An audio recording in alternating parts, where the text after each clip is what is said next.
I'm David Scandura, I'm Justus Burkett. and we're here to find out if Ip Man is the greatest movie ever made. 我要挑戰10個，你做咗未？冇隻嘢，我要打10個。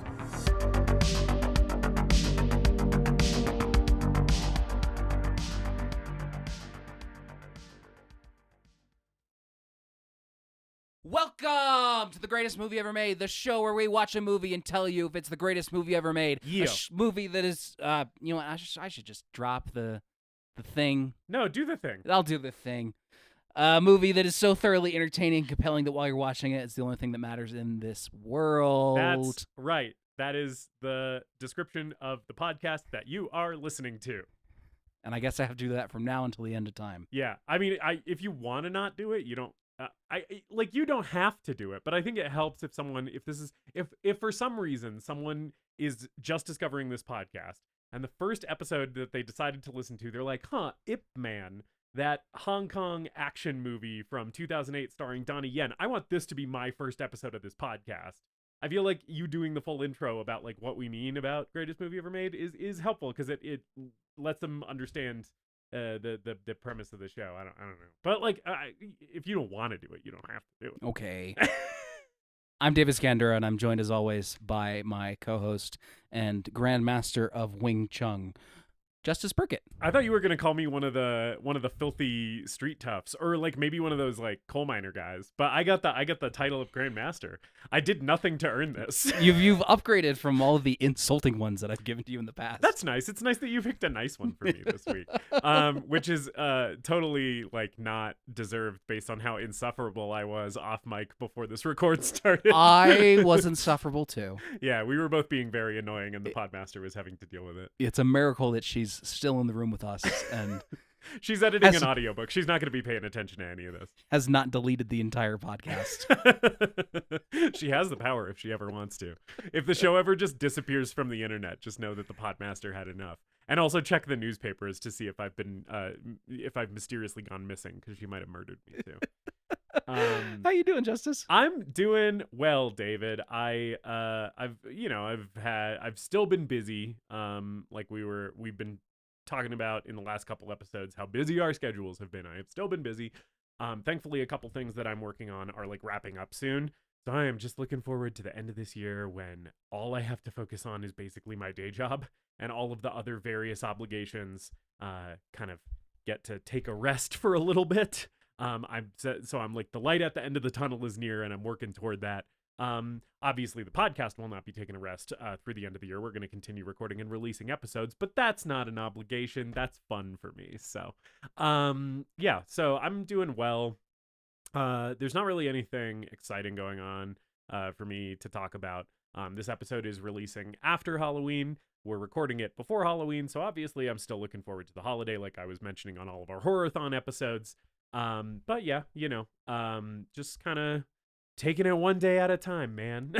And as far as like stuff that I've been enjoying in media this week, we probably have a similar thing to call out here, because we went and saw Killers of the Flower Moon. Big Marty is back, motherfucker. He's done it again. Really, really good movie. I'll let you kind of go through your thoughts on it if you plan to say anything about Killers of the Flower Moon. But just from my perspective, fantastic movie. Just a masterpiece, really. And not a good time. So if you're planning on going to see it, which I recommend that you do, I think everybody should see this movie. I think it's an important film that deals with an important story, and it's very well told. But not a good or fun time at the movies. It's gonna make you feel bad and gonna make you think a lot about a lot of hard things. So just know that going into it, if you haven't seen it yet. But if you haven't seen it, yeah, I recommend that you do. I thought it was amazing, and I just want to say that everybody in that movie was fantastic. But man, what a powerhouse performance from Lily Gladstone in that movie. Like, some of the best acting I have seen on screen in the last like decade. Like, she really rocks that performance. It's astounding work from her. Yeah, I think it will be there will be riots in the streets if she is not up for an Academy Award this year. Yeah, I don't know what else is going to be nominated in terms of like best actress performances, but she should at least be in the running, if not win. You know, she's transcendent in that movie. The performance is so subtle. It's so like studied and so like naturalistic at the same time. It is just really, really good work from someone who I haven't seen before in anything. I don't think I've seen any of her other films. So I was just like blown away. It was great film, great performance from her. But anyway, David, my friend, how are you doing? I'm good. I don't have much to report. Taking some time off right now from work, which is great and greatly needed. I don't take enough time off as it is, but wanted to save the last few days before Halloween to just watch a bunch of movies, and so I'm taking some time off right now. I just needed to get away from work for a bit and relax. So that's been good. Killers of the Flower Moon's fucking great. One of the best movies of this year. One of the best movies of Martin Scorsese's incredible career. And like a lot of Martin Scorsese movies, for me at least, I don't feel like I've gotten 100% of what the movie has to offer on the first viewing, and it leaves me with a lot of things to think about and ruminate on before I watch it again. Highly recommend it. There's been a lot of, I would say, worthless and negative discourse about this movie from various morons, nerds and virgins on the internet about, oh, it's too long and how they don't emotionally connect to it. And I think those people don't know how to watch movies, frankly. If you are a fan of cinema, if you are a fan of Martin Scorsese, obviously watch it. But a powerful, complex, and haunting story of the depravity and the depths that humans will sink to in order to oppress each other. Yeah. With incredible performances from Lily Gladstone, De Niro as well, and Leonardo DiCaprio bringing like one of the best performances of his career, I think. Yeah, I think it's the best I've ever seen him. I really thought that he nailed it in this film and in this role. Brought a lot of complexity to a character that otherwise may have sort of been kind of one note. I think his performance does a lot to just to increase the amount of like pathos that character has, even though, and you know, I'm not gonna like spoil anything that happens in the movie, but even though he's doing some pretty reprehensible things, you as an audience member are always kind of have a complicated relationship with how you feel about him, and I think a lot of that is down to Leo's performance. So yeah, I'd agree. And not just I wanted to mention the supporting players here, like tons of great bit parts from character actors and first-time actors, and even like there's some country musicians in the movie. Those of you who've listened to the podcast before might be aware that we're big fans of characters that look like they smell like shit. Yeah. Tons of those in this fucking movie, and yes. They're all great. Yes, yeah. The Killers of the Flower Moon is full of shit monsters. It's true. Jesse Plemons also does a great job. Jesse Plemons is so good. When we were watching Breaking Bad, the Podmaster and I, the first time we ever saw Jesse Plemons was in Breaking Bad as Todd in that show. And then the next time we saw him was, I think, in season 2 of the Fargo TV show.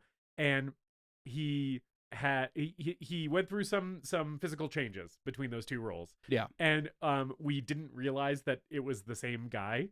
And the Podmaster and I started calling the guy in Fargo, who we didn't realize was Jesse Plemons, the same actor from Breaking Bad. We started calling him Fat Todd. referencing his character from Breaking Bad. And then eventually we learned that it's the same guy, and he had just gained some weight, which is fine. It's okay to gain some weight. And he wears it well. But it was just very funny that we were like, oh yeah, that guy, he looks like a fat version of Todd, and we just called him Fat Todd. And then we were like, oh wait, no, it is Todd from Breaking Bad. It's the same guy. Yeah, great fucking movie. So good. Please go see it. I've also watched The Exorcist 3 recently, which kicks ass. You don't have to have seen the original Exorcist. But if you are a fan of the original Exorcist, it's very different, but I think the references to the original Exorcist are really well done and well handled, despite the various studio meddling that is present in the film and affects some of the enjoyment there. George C. Scott fucking bellowing his way through this performance is incredible. I love George C. Scott in a horror movie. Yeah, he didn't do that many. No, he's also in The Changeling though, and I fucking love him in that. He's so good in Exorcist 3. And you don't have to watch Exorcist 2, which is a big piece of shit and not at all necessary, so skip over that. But Exorcist 3, yeah, good flick. Maybe we'll cover it. I think it would be a fun episode to do. Yeah, I've never seen that one. Jeffrey Dahmer's favorite movie, Exorcist 3.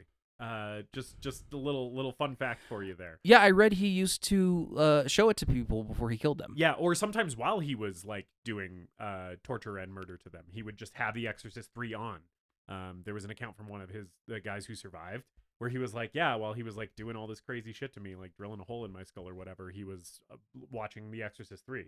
No? Podmaster shaking her head. I might have just said something that's not true about Jeffrey Dahmer. Sorry about that. Apologies to the Dahmer estate. I don't want to defame Jeffrey Dahmer. Nobel Peace Prize winner, Jeffrey Dahmer. Just to be clear, we're not fans of Jeffrey Dahmer here. We strong denounce in the strongest terms the crimes of Jeffrey Dahmer. Justus, let's put the podcast in reverse and back way out of this pit before we fall any further down into it. Yeah, that's probably we watched a movie. Yes, we watched a movie for this episode, which is not one of Jeffrey Dahmer's favorite movies because he was already dead when it came out. We turned on the microphones today with the intention of talking about it came out in 2008. Yeah, sorry, the Podmaster was not sure that I was correct about that. Apologies. Continue, David. Yeah, we turned on the microphones today, surprisingly, with the intention of talking about a movie, not Jeffrey Dahmer. Yeah. The 2008 Hong Kong action flick, Ip Man, directed by Wilson Yip, and starring Donnie Yen. Yes, Donnie Yen. Donnie motherfucking Yen. Yeah. I'm only really familiar with him from his Western stuff like Star Wars Rogue One and recently John Wick 4. Yeah, same. But you've seen this movie before. This was your pick. Yeah. Talk to me a little bit about it. Yeah, so this movie, so first of all, Ip Man is a franchise. I think there's like 5 of these things. I've only seen this first one, the one that we're talking about today. I haven't seen any of the sequels. But basically the way that I was introduced to this movie is when I was in my like early to mid-teens. My dad was getting a business degree to be like a consultant. And he was doing a lot of international travel for work. Or he later ended up doing a lot of international travel for work. But to prepare for that, right, he started taking Chinese classes, Chinese language courses, to learn how to speak. I believe he was learning Mandarin Chinese, because there's a couple dialects. But so he was learning Chinese. And as part of learning Chinese, he just got really into watching Chinese language films. Because first of all, he was sort of enjoying immersing himself in some of the art and culture of China. He was also listening to like a lot of Chinese music at the time, and stuff like that. But also just to help him learn the language, like help with his language learning, he would just watch Chinese language films.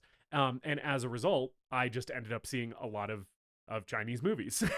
Mostly my parents would actually watch Chinese like dramas, and like historical epics. And not a lot of martial arts or action films. Although there were some sprinkled in there. I think I remember seeing a lot of Chinese language, Jackie Chan starring action comedies. So I've seen a few of those. But Ip Man is really the only like kung fu movie that I can remember them watching during that phase of like my dad kind of just renting and watching like a ton of Chinese cinema while he was like learning Mandarin. So but this one left a really big impression on me. A lot of the movies that I saw during that period, like I would struggle to even remember which ones I've seen, you know. Ip Man I remembered really well because this movie left a huge impression, and I think I saw it at a time when this movie hit really hard for me, which is like when I was like, I don't know, 15 or something. This is very much a movie that like a 15-year-old is going to be like really jazzed about, because it's like Donnie Yen just being the coolest, most upstanding hero guy, right, in the world, and just kicking ass throughout this entire movie. And that's what I remembered about it. And when I revisited it for this pod record, it lived up to my memory in that regard, right? It is a lot of Donnie Yen just being an absolute badass and being a cool dude and being like a good guy, you know? So yeah, that's sort of my history with it. I haven't revisited it since then. But yeah, left a big impression, and I wanted to watch it again and talk about it for the show. So yeah, I think it was a great suggestion. Asian cinema in general, whether it be from China or Japan, is a huge blind spot for me. I've seen, a few action flicks from John Woo. I've seen Crouching Tiger, Hidden Dragon. Over in Japan, I've seen some Akira Kurosawa. But in general, it's Asian culture in general, whether it be music or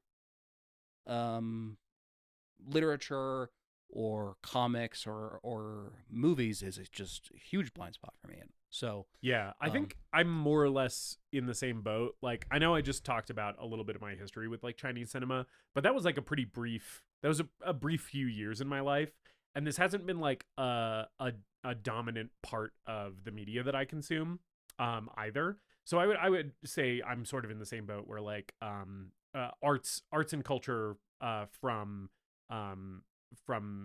Asian countries is not something that I am an aficionado of, right? I'm definitely just sort of barely dipping my toe in there. I listen to a lot of like Chinese and Japanese black metal, but that's the only other thing that I have done really a deep dive on. So yeah, I'm still very surface level with Asian art in general as well. Yeah, and you mentioned Jackie Chan, and I can't think of a Jackie Chan movie I've seen. Oh, okay. I don't. I think I saw his American movie, The Tuxedo, when I was a kid in theaters, and I remember precisely nothing about it because it wasn't very good. But Jackie Chan's a huge, and he has like 200 movies or something. Yeah, very prolific. And I will say that is one area where I am like pretty different than you. I've seen a bunch of Jackie Chan movies, but not in a long time. It's probably been 10 years since I saw a Jackie Chan film, but I definitely have seen, like, I've seen like some of his Western films as well, like the Karate Kid remake and like Rush Hour and stuff, and Drunken Master and stuff. But I've also seen a few of his like his Hong Kong films as well. So yeah. And Donnie Yen has kind of recently broken through to Western audiences, so I'm familiar with some of that stuff. Yeah, so we're both kind of new to this. We're not purporting to be experts, and we're certainly not purporting to be experts on the war that serves as a backdrop for this movie and the political implications inherent in this movie. Yes. Unlike Rambo, I don't think we're going to do as much on the actual real world conflict that is the backdrop of this film, but the backdrop of this movie is the Second Sino-Japanese War. And yeah, David and I don't know shit about the Second Sino-Japanese War. We are not experts on it. We're also not we don't speak Chinese either, so our pronunciations of places and character names is going to be our best. Oh yeah, brace yourselves for that for this whole episode. Yeah, we're a couple of white guys who only speak English, so bear with us, and we're sorry to everybody in advance. I'll get into some of the creatives involved here. We'll talk about, we talked about Donnie Yen a little bit. I'll get to him in a second. Wilson Yip, who is a prolific writer, director, and actor from Hong Kong who wrote and directed this film. His career starts in the 90s. I think he's most well known for Ip Man. Like, Ip Man has had the most crossover to Western audiences that I think his films have had. But he's also directed the SPL series and the movie Flashpoint, which both star Donnie Yen. He's worked with Donnie Yen a bunch. And he's been nominated and won several Hong Kong Film Awards. So definitely a respected creative in the Hong Kong film industry. And Donnie Yen as well, who he is an actor, action director, lifelong martial artist, and recently a politician. Oh, really? Yes, he is part of the Chinese People's Political Consultative Conference, representing the Literature and Arts Center of the of that body, and he replaced Jackie Chan. Oh, okay, cool. He was like recently elected or appointed to that position in March 2023. Oh. I didn't look into it too much because then the podcast would be about Chinese communism. Yeah, we also don't purport to know anything about the politics of the People's Republic of China. He's had a long career in China, including the Once Upon a Time in China series, which I've heard of before. A huge long-running series of films there. Also a star of Zhang Yimou's Hero, which had a bit of a run over here. Hero is another one of the ones that I definitely remember seeing during that period in my teens when my dad was taking his Chinese courses. I watched Hero a few times. Yeah, I think it's sitting on my shelf right now. It's good. It's one that I haven't seen yet. Yeah, you should watch it. It's good. And he's worked as a action choreographer over here in the U.S. He worked on Blade 2 and Highlander Endgame, which I haven't seen. But you know, is that the third Highlander? There's so many. I've only seen the first one. There's so many that no one cares about. And he popularized I think the Ip Man series kind of led to the popularization of Wing Chun, the martial art Wing Chun in China and Hong Kong. But he's well versed in many. And he's, like I said, he's kind of recently broken through to the U.S. a little bit more with roles in Star Wars Rogue One. He's in John Wick Chapter 4, the best movie of 2023. And he is one of the highlights of that movie. Donnie Yen fucking rocks in John Wick Chapter 4. And I'm watching Ip Man, I'm like, oh, there are moves in this movie that he's bringing back in John Wick 4. Yeah. I almost think, though, because you see him do a lot of really cool shit in John Wick Chapter 4. We'll talk about the fights in this movie. I think some of the fighting in this movie, and maybe it's just because it's more of Donnie Yen doing it, and you don't have, Keanu Reeves to focus on. You see so much of Donnie Yen action in this movie, and I think his shit in this movie is better than his shit in John Wick 4 in spots. There's some really, really rad stuff in here. Yeah, I found it hard to write about the fight scenes just because they're so cool, and putting those into words is such a difficult task. Yeah, we'll do our best, but even if you're not planning on watching this movie, you should just Google some of the fight scenes and just watch them on YouTube, because the fight scenes are like so worth watching, even if you're not gonna do like the whole sit down and watch the whole like hour and 46-minute film or whatever. And Ip Man himself was a grandmaster of Wing Chun. Was born in 1893. Yeah. This is, sorry, just to very briefly give some context for what David is saying. This movie is semi-biographical. It's based on like a real guy. Yeah. But it's like a fictionalized version of his life. So David's getting into the real guy. Yeah. Grandmaster of Wing Chun, born in 1893, died in 1972. Known for training Bruce Lee, among many other martial artists. Since this movie's come out, there's been kind of an explosion of various adaptations of Ip Man's life and fictionalized portrayals and stuff like that. This film itself has been in development, or was in development, since the late 90s, with support from Ip Man's sons and his family. It marked the fourth collaboration between Wilson Yip and Donnie Yen. And Donnie Yen said this was a difficult role for him. He like ate one meal a day, trained extensively in the martial art of Wing Chun, learned about Ip Man, stayed in character the whole time. This was a big role for him, and it was positively received in China, both critically and the box office, grossing $22 million US worldwide, even though it had no release in North America or Europe. Yeah. Nominated, won numerous Chinese awards, and it led to the Ip Man series, and of course all of the spin-offs and other Ip Man related films. And there is a fifth one in development, despite the fact that it seems like every movie Donnie Yen says he's not going to come back to Ip Man. He's like, I'm not doing this. Every time I think I'm out, they reel me back in. Yeah, and the reception, the very positive reception in China, may have something to do with the fact, and this is maybe all the time we need to spend on this element of this film, because it's not super like heavily present, but it's definitely there. There's a Chinese nationalist streak to this movie, and I think that might be part of why people were like super jazzed about it there, because it sort of takes the approach to Chinese nationalism that like an American action movie will sometimes take to American nationalism, right? Where it's like there's sort of like a Chinese exceptionalism thing that the movie sort of tries to convey in some ways. And it's essentially like being a Chinese man in this movie. Sort of the movie kind of has a finger on the scale saying like that makes you a little bit better than being, for example, a Japanese man.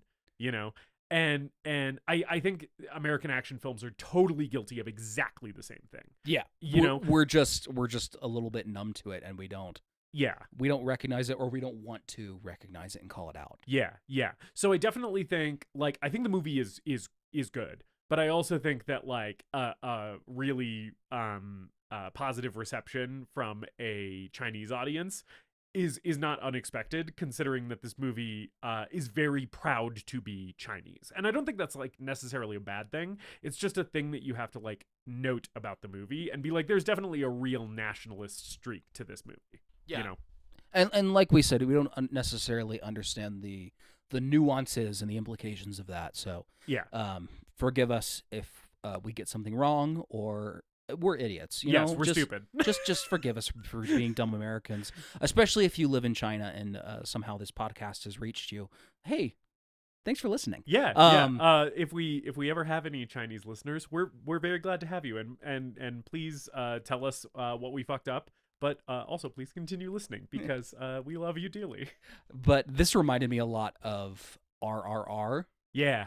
In this kind of framing of both of those movies frame these historical figures as inspirations for their people and their country. Right. And as almost kind of like against like oppressive regimes. Yeah, and as almost kind of like a mythic, like demigod-like figure. Yeah. Of like resistance and national kind of pride and power. Yeah, especially in RRR, because everything's super heightened in that movie. Yeah, RRR is definitely a bigger offender of the nationalism thing than this movie, in my mind. Yeah. And that is also a movie that fucking rules. But yeah. Let's get into the flick itself. Yes. So yeah, when we open, we essentially open on some title or some like opening text, right? That sort of sets the stage, and it basically explains that we're in the town of Foshan, in China.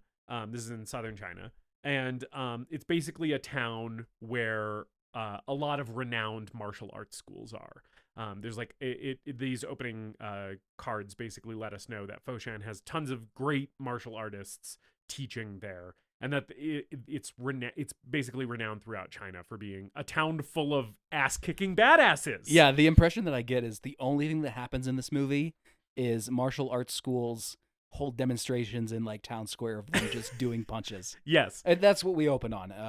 There's some kind of like festival or something going on where all the martial arts schools are there, like representing themselves or whatever. Yeah, and we just see a brief we get a brief introduction to the kind of culture that this town has. Yeah. And there's this we see this owl kite, this kite with a design on an owl that will kind of be a recurring symbol throughout the movie.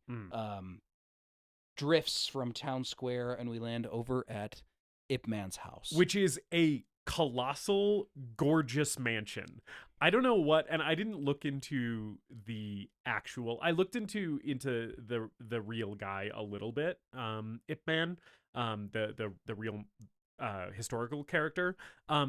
But I didn't look into what his parents did or whether this extravagant wealth that is shown in the movie was a real thing. But it seems like he is like the son of like royalty or like an oil baron or something, because his house is a fucking palace. Yeah, especially because later in the movie, when Ip Man is rendered poor and destitute due to the Japanese war, we get the implication that he's never had a job before. Yes. Yeah, his wife is basically like, you're going to get a job. Can you do that? Like, are you able to work for money? And he's like, well, I've never had to do it before, but I guess I'll have to try.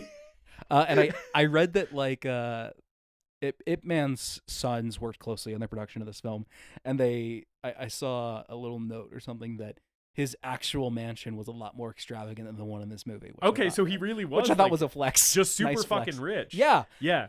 It's anyway. So yes, this kite flies into the yard of this this absolute palatial estate that he has. Yeah, right. And Ip Man is having dinner with his wife and son. Yes, and Master Liu knocks on the door, who's one of the he just opened a martial arts school in town. He wants to train with Ip in private. Yeah, and he's basically telling him, he's like, everybody says you're the best, so I've come to challenge you to a duel, essentially, so that I can see what I can learn from you, right? Yeah. It's in the middle of dinner, and Ip tries to sort of turn him away, but Master Lee is pretty insistent and just asks if he can wait. And I really like this part where Ip and his family are eating dinner, and then Master Lee is sort of just like sitting awkwardly in the corner. He's sitting in the cuck chair watching them eat dinner. But then Donnie Yen's like, do you want to eat something, bro? Yeah, he's like, have you eaten yet? And he's like, no. And he's like, come eat with us. And Ip Man's wife does not look thrilled by him inviting this other martial arts teacher, Master Liu, to the table, right? She's kind of like, we're having family dinner, and now there's just this other fucking guy like sitting here who I know you're gonna beat the shit out of in a second. Like, she does not seem thrilled. Yeah, it's like the scene in a movie where you're like, oh, this is what I'm thinking of. Mm-hmm. It's that arc in Breaking Bad where Jesse doesn't have a house. Oh yeah. And he shows up at his friend's apartment. Yeah. That he used to play in a band with. Yes. But now his friend is like married now. And, yeah. And she's like, so he's not staying with us. yeah. It also, for whatever reason, sort of reminded me of the scene in Seven where Morgan Freeman comes over to have dinner with Brad Pitt and Gwyneth Paltrow, right? And it's like it's like Gwyneth Paltrow's being really nice to him, to Morgan Freeman in that scene, but there's like this weird kind of underlying tension that it's like, but also the thing that has brought us together is like violence or whatever. So there's like a weird tension there, and it sort of almost feels similar because it's like, yeah, like this guy's here so that you can beat his ass, you know, but first we're all gonna like make polite small talk first. But I think it's a good way to establish the type of person that Ip Man is. Yeah. And he's very respectful, believes in honor, and doesn't see martial arts as a violent act. No, yeah. He's very like friendly, very personable. In this first like 25 minutes or so of the movie before the Japanese invasion, he's also constantly smiling. And Donnie Yen has such a charismatic and disarming smile that it really, really works. He always looks like he's so happy, right? In this first portion of the film. So yeah, he definitely doesn't seem like a tightly wound or violent person, you know? Yeah. While they're having dinner, a character named Yuan, who's a younger guy who's going to show up later in the movie, shows up to retrieve the kite out of the tree that's been that owl kite's been stuck in a tree outside. Yeah, this is his kite. Ip Man's house. Yeah. And he's gonna watch the fight through the window. Yes, he's being a little window peeper. And yeah, they finish dinner. They have some tea and dessert. It looks like. And Donnie Yen offers Master Lu a cigarette. And Master Lu's like, oh, no, thank you. And then he fucking lights up. Like, Ip Man just starts smoking a cigarette. So he is eating, like, a full dinner of, like, noodles and dumplings and shit. And drinking a bunch of tea. And then smoking a cigarette before doing a one-on-one duel with this other martial arts master. Which I was like, man, what a fucking... like baller move to just be like, oh yeah, just wait until I'm done with my cigarette and then I'll fucking beat your ass. But we get to the fight, and I don't exactly know how to talk about the fights because neither of us are versed in martial arts. Yeah. So if you're here for that, you better shut off the show right now. Yeah. Here's basically the best way I can describe what Donnie Yen does in this fight and throughout this movie. He slaps the fuck out of his opponent. Yeah. He gets really, really close to them and just slaps and punches them 1,000,000 times. Yeah. In general, I think Donnie Yen's movements are very small and precise and powerful. And what we're seeing from a lot of his opponents, what we're seeing in this fight, are big, aggressive swings and punches and kicks. Yeah, and like his opponent will be doing like a flying fucking scissor kick or some shit.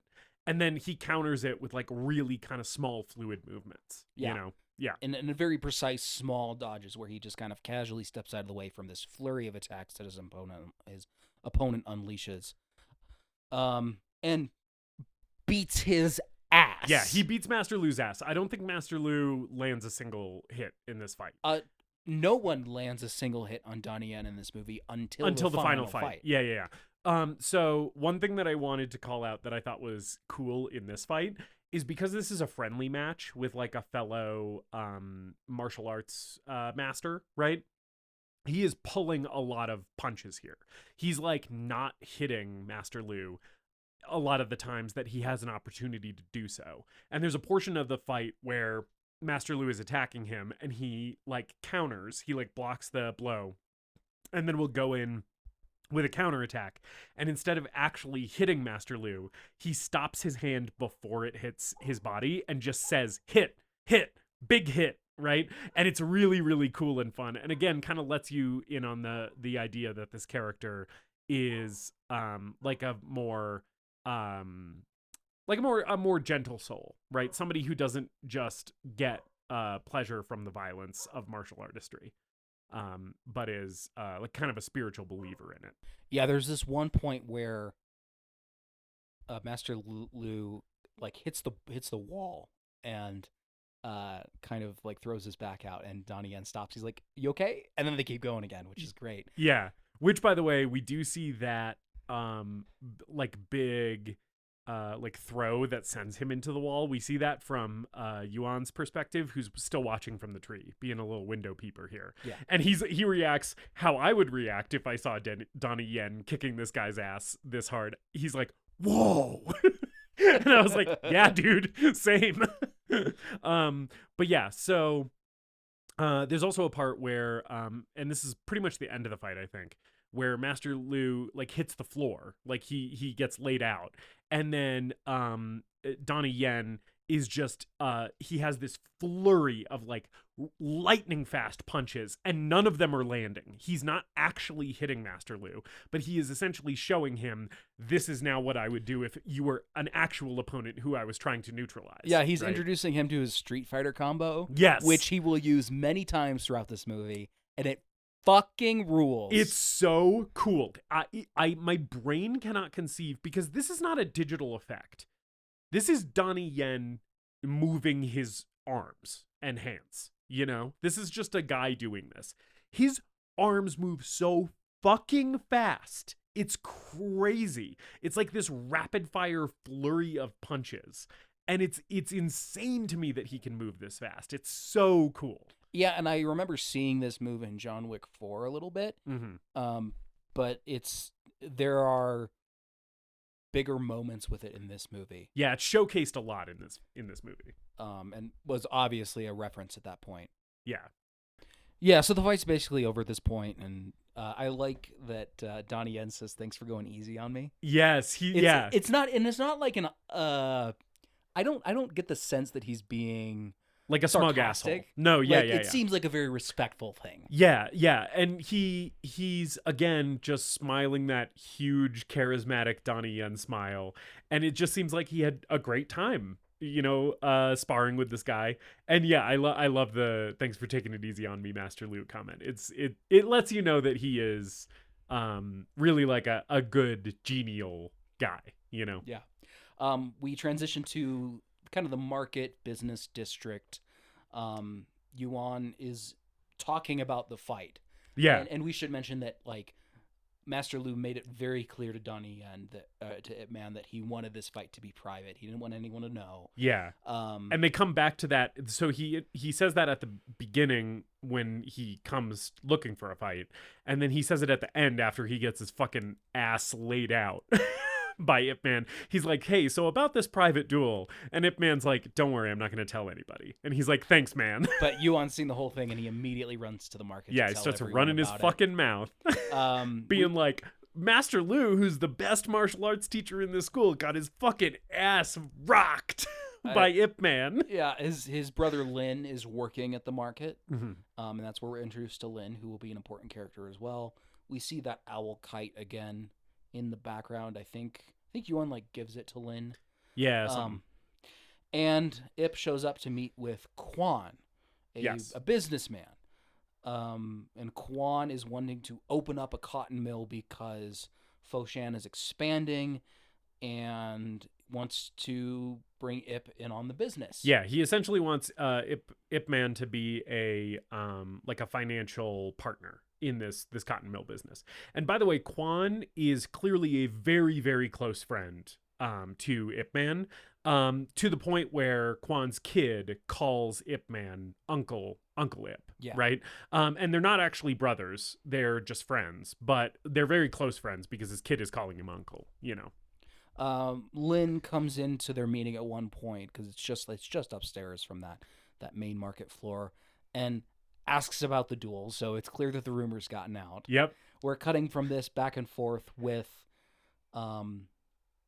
Liu finding out at his school from his students that the rumor has started to spread. Yep. Justus, I have mentioned before that I have a crippling brain disease called I've Seen the Room. Yes. I have another one. Yeah. Called I've Seen Kung Pow Enter the Fist. Have you seen Kung Pow Enter the Fist? I have not. Okay, so I'll admit there's a couple Kung Pow Enter the Fist jokes that I have, or references that I've seen for those who have seen that cinematic masterpiece. The students are training with each other as Leo comes out, and my brain immediately went, "One of us is wearing a push-up bra," which I haven't seen the movie, but that's funny. Yeah, it's a voiceover line from a scene of Kung Fu artists training in that movie. Yeah. So Liu finds out that the rumors have started spreading around and shows up to the market. Pretty pissed off. Yeah, he's like immediately lost all of his chill. He's like, all my students think I'm a fucking loser. I gotta get my honor back. And yeah, so he shows up all kind of in a tizzy, right? And also when Lynn mentions to Ip Man, he's like, "Hey, is it true you beat Master Lu?" Ip Man looks really embarrassed. He's basically like, "Oh shit, like this is getting out and this is getting around." Like he doesn't really look happy about it. He's just like, "Ah, fuck." Like yeah, because he's a nice guy. Yeah, he doesn't want Master Lu's like reputation to be sullied, So basically what happens here is like Master Lu ends up like going up to the meeting room where Ip Man is with Quan, and following him are like all of his students and then just a huge crowd from the market. Like tons of people have just followed to see what goes down here. Yeah. And Yuan is there as well, and he's basically like, "Master Ip, like tell everybody how you beat Master Liu. And Master Liu is basically like, hey, Ip Man, you have to set the record straight here. Come on, help me out, man. Right? And Ip Man kind of says nothing here, right? He kind of declines to answer. Yeah. He's kind of in the middle of it. And I know Lynn and Yuan start arguing about something. Yeah, it's basically because Yuan is really going after Ip Man to admit that he won this fight. Because he saw it happen, right? Yeah. So he's like, I fucking saw you beat this guy's ass, man. Just fess up to it. Tell us how awesome you are. And Lin turns to Yuan and is like, you're always fucking making a scene. You're so embarrassing. Because Lin's like the older brother and Yuan's the younger brother. And we kind of get the impression in their dynamic that Lin is like the hardworking, responsible sibling, and Yuan's kind of like a slacker and kind of like a little bit more of like the loser of the family, right? And so Lin is like, fucking get your act together. You're making a scene. You're embarrassing yourself. And at this point, yeah, this is why I brought it up. Yeah. Because it leads to Lin pulling Yuan's pants down in front of everyone. A pantsing, yes. And we see it from the back, so we see his little butt cheeks. But he pulls his pants down in front of everybody when he is facing them. So the camera is from the back, but the crowd sees his dick and balls. Which I was like, oh man, that's fucking humiliating. And then at that point, Ip is like, okay, calm down. Yeah, he's like, this has gone far enough. We're all laughing at this guy's little dick and balls now. And then a cop shows up. And is this? I didn't track this until later. Is this Li Zhao? This is Li. Yes. Okay. So he is a cop at the beginning of the movie, and then later, after the Japanese invasion, he goes on to essentially be a collaborator with the Japanese invaders, right? But he starts the movie as a cop. Yeah. So this is Li. And he comes in and is like, I'm breaking this shit up. Like, you guys are being too rowdy. And he goes kind of on he immediately, first of all, starts being a huge dick to everybody. He's like, you martial artists are such fucking ruffians. And like, why don't you like learn some manners? Right.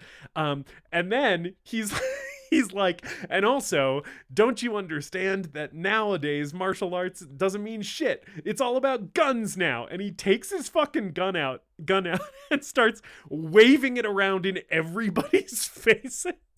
Which I was just like, this cop needs to calm the fuck down. Very bad trigger discipline here. Literally sticks the gun in Donnie Yen's face, not in like a threatening way. No, he's just like, I'm making a joke and I'm gonna stick a gun in your face. And Donnie Yen does the coolest thing, where he grabs the gun and pushes it's like a 38 revolver or something like that, and pushes the cylinder out of the gun. Yeah. And it flies out of the gun in slow motion. It rocks. And it's also like it captures one of the themes in this movie, which is essentially one of the themes that this movie explores is what it means to be a martial artist in an ancient tradition in the modern age, where people can just shoot you with guns, and like discipline and practice and skill means a lot less than it used to, right?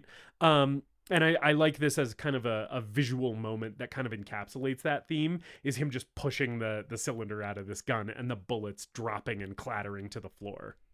It's a nice little moment. Yeah. And he, of course, bends over and picks them up and gives them back to him. Yes, because he's polite. Because he's very polite. And he's basically like, hey, Corporal Lee or whatever, Lieutenant Lee, I don't remember his police rank, but he's like, you may think that us martial artists are uncivilized, and I know we get rowdy at times, but he's basically like, we're just people like anybody else. Yeah. Is kind of his response.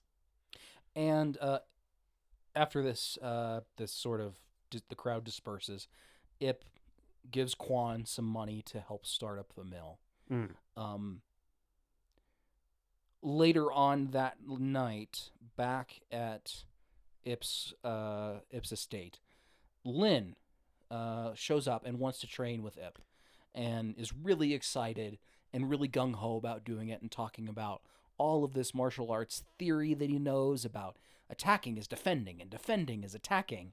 And Ip's like, okay, let's put your money where your mouth is. Like, let's train here. Let's see what you can do. Yeah, and I like he has a line here that I don't exactly remember, but it's basically Lynn is spouting all this theory, and he basically is like, enough with the theory, let's see how skilled you are, right? Like, and this is sort of a thing that again will be repeated throughout the movie, where Ip Man's approach to martial arts, he's not really interested in intellectualizing it. He's basically like, you're either good at this or you're not, right? He kind of has like a more, not a more simplistic mindset, but like definitely a more like grounded mindset toward his approach to martial arts than some of the other people in this film who have a little bit more of like grandiosity associated with it. And he's basically like, no, it's about how good you are, which I just like. Yeah, so they spar really quickly, and it's just a very, very short fight. Nothing really notable to mention other than Ip Man's son runs over with his shitty little drawing, and it's like, Daddy, look at my drawing. And it's like, your dad's punching someone right now. Yeah, he's basically like, Daddy's in the middle of something right now. But also, not only does the son run over with the shitty picture, the mom tells him to do that, right? Because we were basically like, Ip is training Lynn and doing this little sparring match with him. And the kid is like, I drew this picture. And she's like, go show Daddy. And I'm like, what do you expect to happen here, lady? He's actively fighting a dude. And then she acts like he's like being a bad father because she's like, oh, you don't have any time for your son. And it's like, you told him to go show me a picture while I was punching a guy. Like, but anyway. Yeah, I don't like Ip Man's wife in this movie. Okay. We had a very brief bit of off mic conversation about this before the record started. I sort of agree with you in the first 20 minutes of this movie. She seems like she's kind of being like a little bit of a wet blanket. And that's all that we get from her. That's all her character is at this point. Yeah, at this point. Yeah. Yeah. So basically, like, early in the movie, she's like, I'm married to this extravagantly wealthy grandmaster of Kung Fu.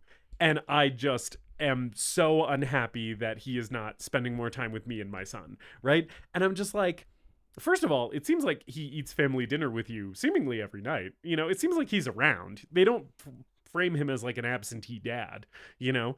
And so I'm not really sure what her complaint is. Like, it's not very clear where this grievance is coming from her. And because it's not clear kind of what the grievance is, she does come across, as kind of like a buzzkill and a wet blanket where she's just like, I wish you would stop doing stupid martial arts. And it's like, he's a fucking Kung Fu grandmaster. He's not going to stop doing this. Like, yeah, I mean, her arc in the movie is, I wish my husband didn't do Kung Fu so much and had time for me.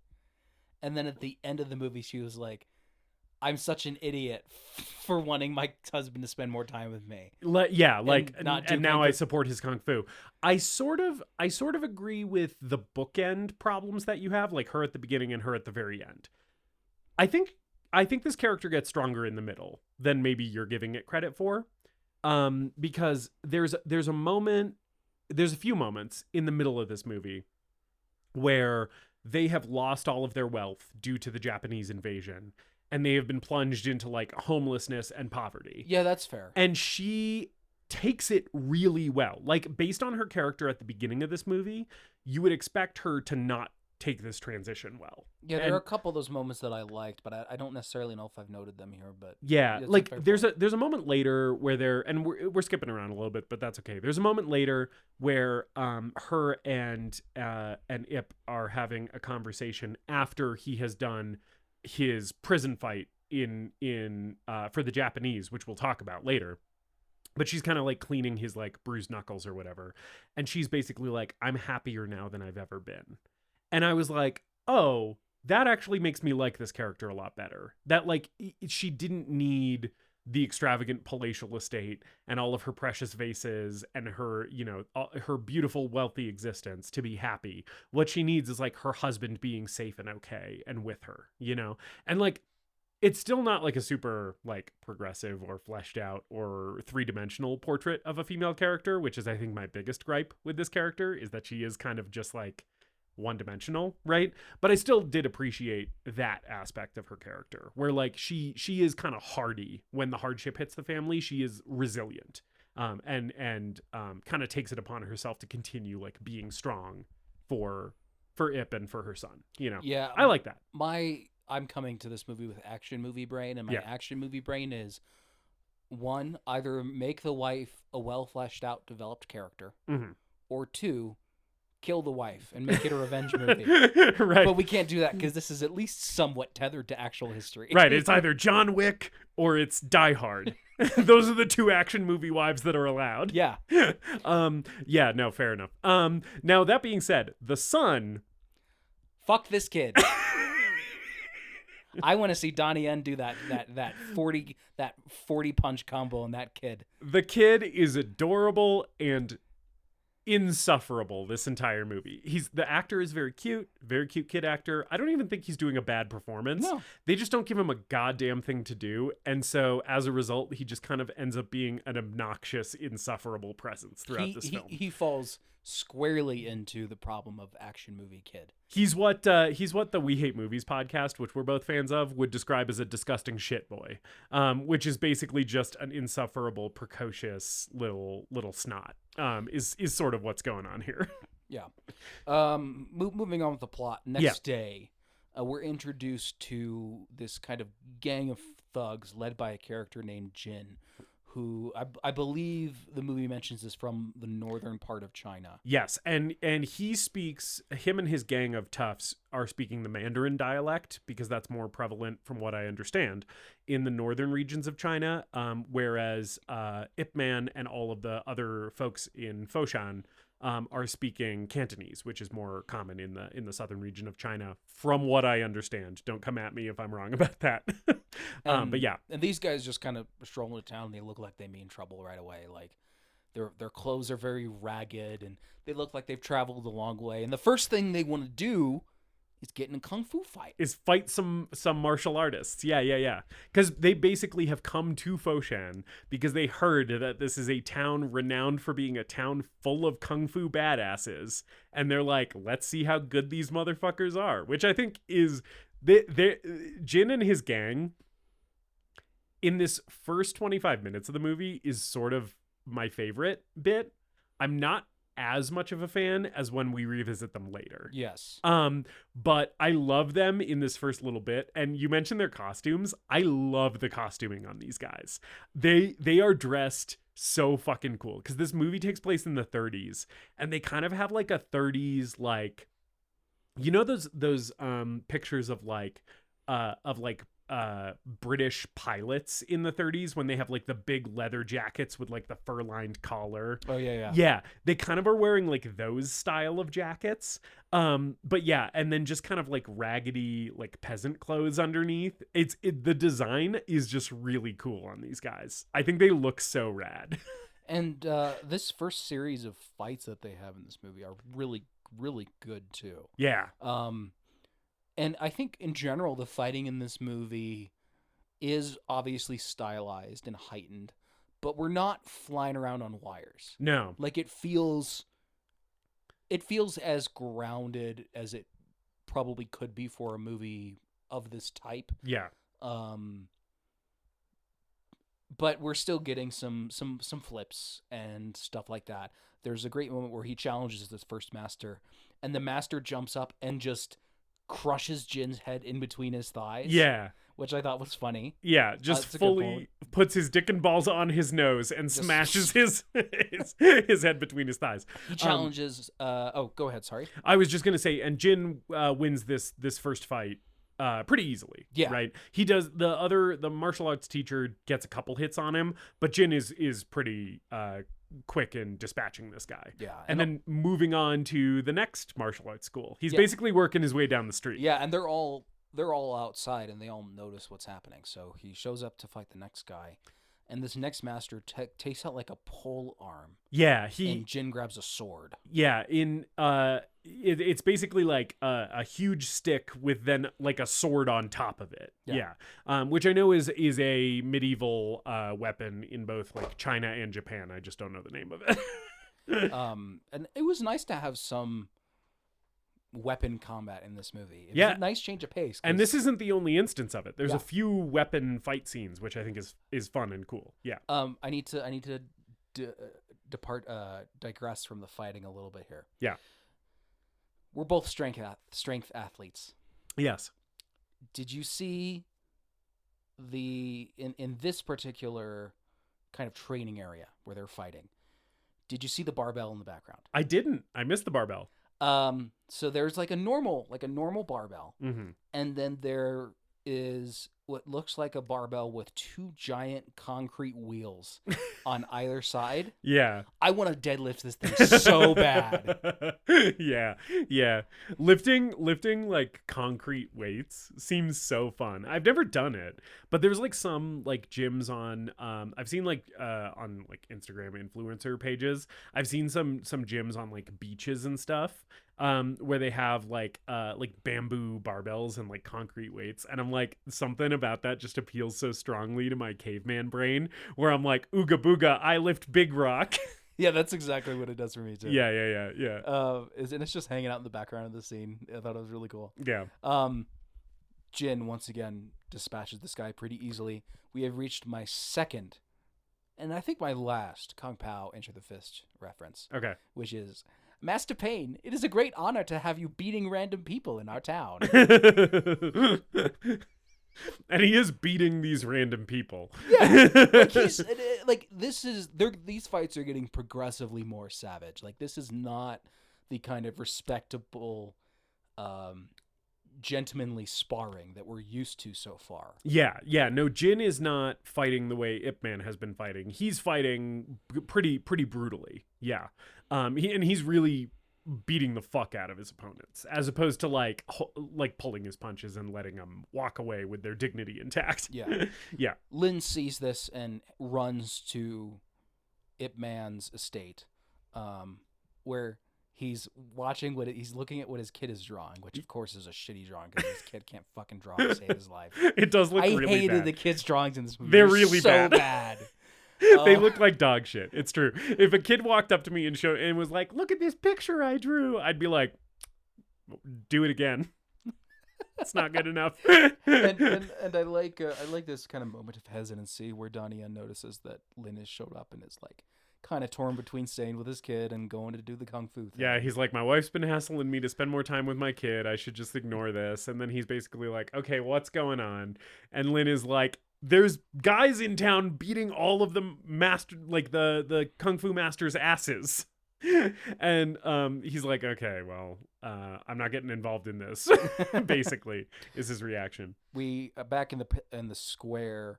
Jin has moved on to fighting Master Liu, and I think Liu puts up a good fight here. Yeah, he really gives Jin a run for his money. Yeah, but Jin has a few like flips and stuff that he does. He's definitely fighting more aggressive here, and kicks Liu into a table, and kind of takes him out. I think there is a moment here. Is it in this fight or is it in his fight with... I think it's in this fight. There is a cool moment where Jin is a big kicker. He kicks a lot in his fights. There's a moment where he does like a kind of a high soaring kick. And I think it is in this fight where Lynn grabs both of his ankles and then slams him into the ground, like uses his body's momentum as he's like soaring through the air to try and kick. He like dodges the kick, grabs his legs, and just smacks him into the ground. Cool moment, but he ends up losing the fight anyway. Yeah. There is another one here. Sorry.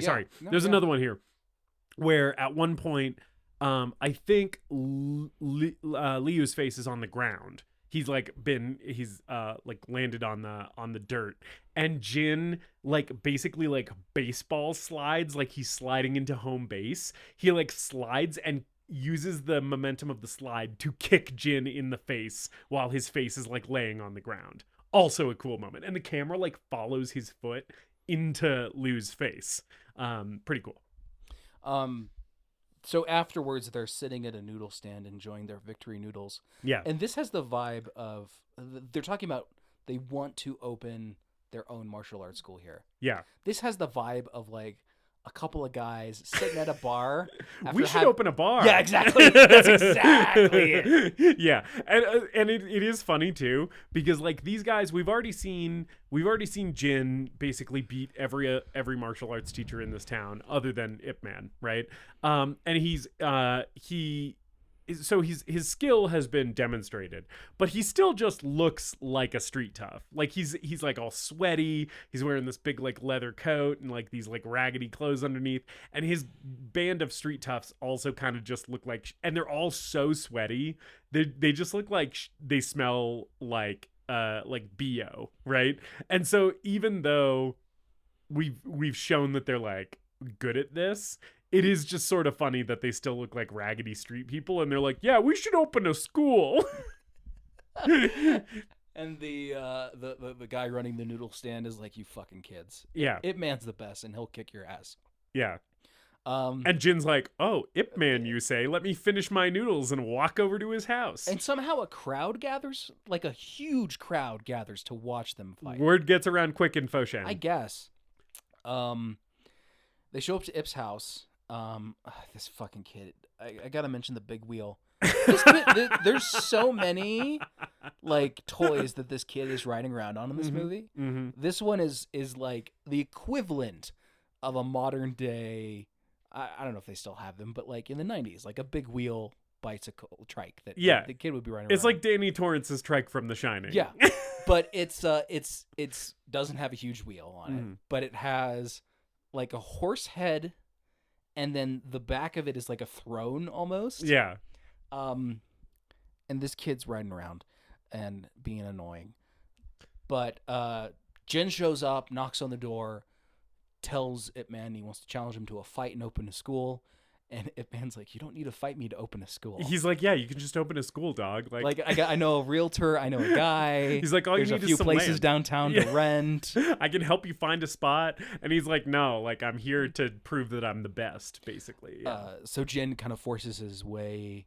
The crowd and Jin kind of push their way into Ip's estate. His like parlor, right? Yeah, the parlor room. And here Jin starts really running his mouth, but then Ip Man's response is basically like, "No, like I'm not gonna fight you." And the wife kind of gets involved a little bit. So Ip Man's wife is basically like, don't fucking do this shit. And he's like, "Yeah, I'm not gonna do it." And Jin's response is like, "Oh, are you afraid of your wife?" Like he starts taking that angle where he's like, "Oh, you're like pussy whipped, like that's why you won't fight me." And Ip Man responds, "No men are afraid of their wives. There are only men who respect their wives." To which I want to say, wrong-o. Because as a married man, I am a little afraid of my wife. I was gonna ask. I think it's good and healthy. Yeah. As a married man, to be a little afraid of your wife. I think you should be a little afraid of your wife. Because you know what? Lorraine Bobbitt, in the middle of the night, just cut off that man's dick and...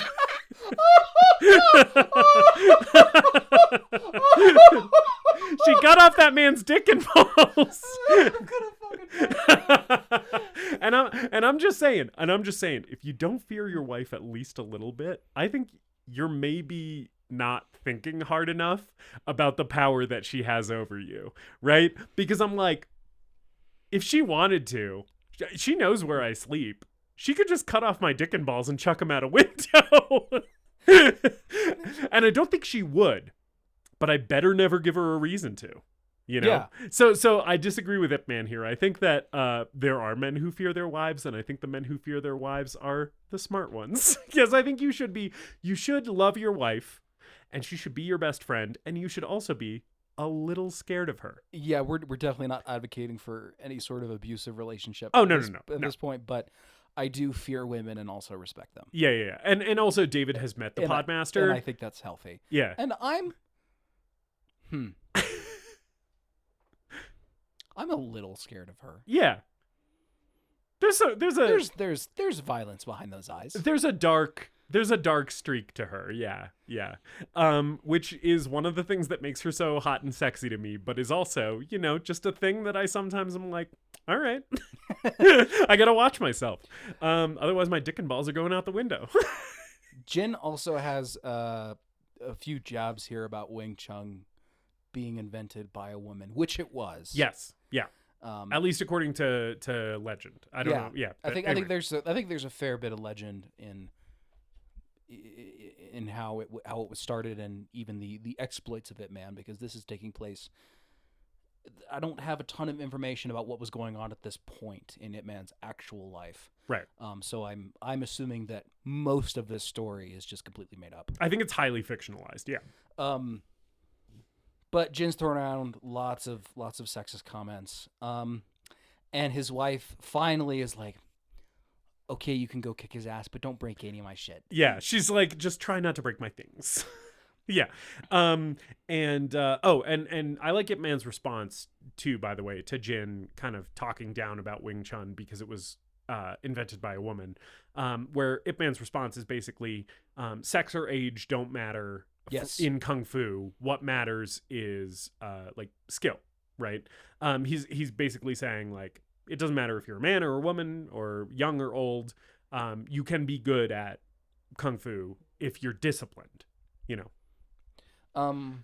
Officer Lee shows up again, trying to sort of disperse the crowd, and kind of pulls Ip Man aside and says, you have to redeem the town's honor a bit. Yeah. He's like, you have to kick this guy's ass. So do it for the town. Yeah. And so once again, everyone is locked out of Ip Man's estate here. No one's allowed in to see the fight. Yeah. This is a really good fight. Yes. This is my second favorite fight sequence in this movie. Yeah, I didn't quite rank them. This is one of the highlights. I'm not sure what my favorite would be.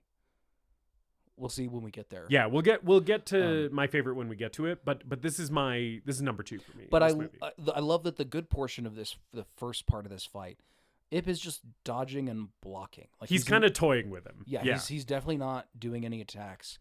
He's kind of letting him tire himself out. And Jin does break a vase at first, and that kind of gets Ip Man a little pissed because he's like, I told you not to break any of my wife's shit, right? So then he starts maybe going a little bit harder on him after that, and then Jin then also breaks like a table which has like a whole tea tray with like a very nice, probably expensive tea set on it, and like that all smashes. And he's like, he gets all pissed off about that as well. Yeah, Jin starts doing a lot more flips and high kicks, like you mentioned before. He's a very, very kicky. Yeah. Very kicky guy. Yeah. And then the fucking kid. This is one of my least favorite things that happens in this movie. The kid just, I don't even know what this fucking kid says. Some stupid shit that I just blocked from my memory. He's like, Mom says if you fight, you're going to break everything in the house. Yeah, something shitty like that. Yeah. He wheels, he and there's literally like kooky circus music playing. Yes. As he wheels back out on his trike and does circles around Donnie Yen in the middle of this fight. The music that is playing here is the music that a white Western director would use as a caricature of Chinese music. That's the music that plays when the kid is riding his trike through this scene. And this is a Chinese film, so I can't like be like, this is a racist choice in this movie, because it isn't. But it is the least inspired music choice possible in this moment of this film. Yeah. So the kid wheels his way out of the movie at this point. Yeah. Ip starts it going on the offensive a little bit more here. Oh, by the way, Jin, after this happens, does call the kid like a little shit or something. Yeah. And Ip's like, you better watch your mouth. But I was like, okay, I'm kind of on Jin's side. Yeah, me too. Yeah, but Ip starts going more on the offensive. We get a few of those great Donnie Yen flurries. Yeah. Of just really, really, really, like, imagine being punched in your chest 30 times in a span of about 3 seconds. Yes. That's what these punches are. Yeah, it's just like bah, bah, bah, bah, bah, bah, bah, bah. Super short. It's super fast. Crazy. Yeah. And then Jin starts trying to kill Donnie Yen with the sword. Yes, yeah. So basically, like, yeah, he gets sort of neutralized for a second by one of these flurries of punches, and his goons kind of pick him up off the floor, being like, "You okay, boss?" And and he's like, "Yeah, just give me a second." And Ip Man is even like, "Hey, like, have you had enough?" And he's like, "No, like, I'm coming back." And then yeah, he like charges back at Ip Man and also unsheathes his sword, which then flies through the air and he catches, and now he has a weapon and Ip Man is still unarmed, so he's just trying to murder him. Yeah. Yeah. That's not fair. That's not fair at It all. is not fair. It's not very sportsmanlike from Jin, this roving street tough who just apparently rolls into towns to beat up martial artists. But Ip grabs like a feather duster, it looks like. Yeah, it's kind of decorative. It's like a bamboo reed with a bunch Yeah. of feathers on the end. Yeah. Yeah. And starts defending himself, Yeah. and then actually starts whacking him with it and like spanks him on the ass a few times. At one point, which is so humiliating. Yes, and at one point he hits him in the face with like the feathery end, and the Jin's mouth just gets full of feathers, and he's like spitting them out like. Blah, blah, blah. I also like how through the rest of this fight sequence, when Ip is fighting with the feather duster, there's just kind of feathers floating through the air in all of the shots because they're being loosed from the stick as he's hitting Jin with it. So it's just kind of like a cool visual where there's just all these feathers kind of calmly floating through the air while these guys are like beating each other's asses. Yeah. Finally, Ip disarms him, and the sword gets kind of stuck into the door, and the crowd outside notices, and it's like, oh, the fight's over. And the Jin and his goons leave with their tails between their legs as the rest of the crowd is like booing them, and they're just like, get the fuck out of here. Get out of here. You think you can hack it in Foshan? Go back up north, you fucking losers. This isn't really like a significant scene, but Ip is like, I just wanted to mention something about it. Ip is out with his family to get some of the things replaced that were broken, and merchants keep giving him stuff for free and thanking him so much because he like restored the honor of the town. Right, defended the town's honor. Yeah. I love this hat that he's wearing here. It's this classy little like fedora. Yeah. I wish he wore the hat in the movie more. Yeah. It would be cool if he was wearing the hat more. And he has his martial arts robes on underneath this overcoat that he has on. He looks classy as hell. Yeah, Donnie Yen, just in general, Donnie Yen looks really good in this movie. Yeah. He like anytime he's costumed in those martial arts robes, I'm like, he looks so fucking cool. And then yeah, in this outfit with the overcoat and the hat, he looks so cool. Later on in the movie when he's shoveling coal in the fucking mines, I'm like, Donnie Yen with fucking coal on his face looks so cool and like a badass. He's just he looks good throughout this entire film. Yeah. Ip returns home, and the crowd's at his house, and they think he's going to open a martial arts school. And, yeah, there's like a mob demanding that he train them, basically. Yeah. And the Li Zhao, the cop, is there and gets the crowd to start chanting Ip Man, which is a nice moment from him because he's not a very likable character for most of this movie, but it's a cool moment. Yeah, the cop, you're saying. Yeah, the cop. Yeah. But this is kind of the end of like, it's really the end of Act 1. Act 1, but it's almost a prologue. Yes. Because I think we're gonna reach. This is kind of where my problems with the movie start. I sort of agree with you. Yeah. I think structurally this movie has issues. Yeah, I agree. Yep. This opening is really good. It's a little long. And especially because so much of this movie takes place around the Japanese occupation. Yeah. We spend a good 30 minutes setting things up, and I think this could be shorter. This is like an hour 45 that probably could be 90. Completely agree. 100% agree. I think I could have cut some fluff from the beginning of this. And even though like a lot of this stuff I like, but I don't think all of it is necessary. Could definitely do less shit with the kid, but also even Jin beating up the other martial artists, it shows us basically like 3 full fights. I love the fights, right? But I get the fucking picture after he beats one or two of those guys, you know? And it's like the interesting part of the movie, or the part, at least the part of the movie that the movie itself is more interested in, is the Sino-Japanese War part, right? And so I'm like, if that's what this movie is about, let's spend less time with the set dressing in the first 30 minutes of this thing. Yeah. And just get to it, you know? So I agree with you. Yeah. Yeah. So this is the second Sino-Japanese War, Yes. I believe. There was another one that I don't know anything about because I am a moron who doesn't know anything about history. Yep. But in 1937, we get text here. 1937, Japan invades China. Mhm. We get kind of a montage of Japanese forces occupying Foshan. We get some shitty CGI planes. Yeah. It's a nice transition, though. It is. Yeah. The camera like tilts up to the sky turns to storm clouds. We get planes flying over. It works. I mean, it doesn't. The CGI didn't take me out of it. It's like a Call of Duty cutscene, kind of. Yeah. We're just setting the stage for what's to come. Yeah. It's basically like, okay, now that you know all these characters, we are going to thrust them into Japanese occupation, and you'll see what happened to them after. Yeah. We get some, civilians getting shot, and text tells us that Ip's house was seized by the army. Ip became homeless, and in 1938, Ip and his family are kind of living in this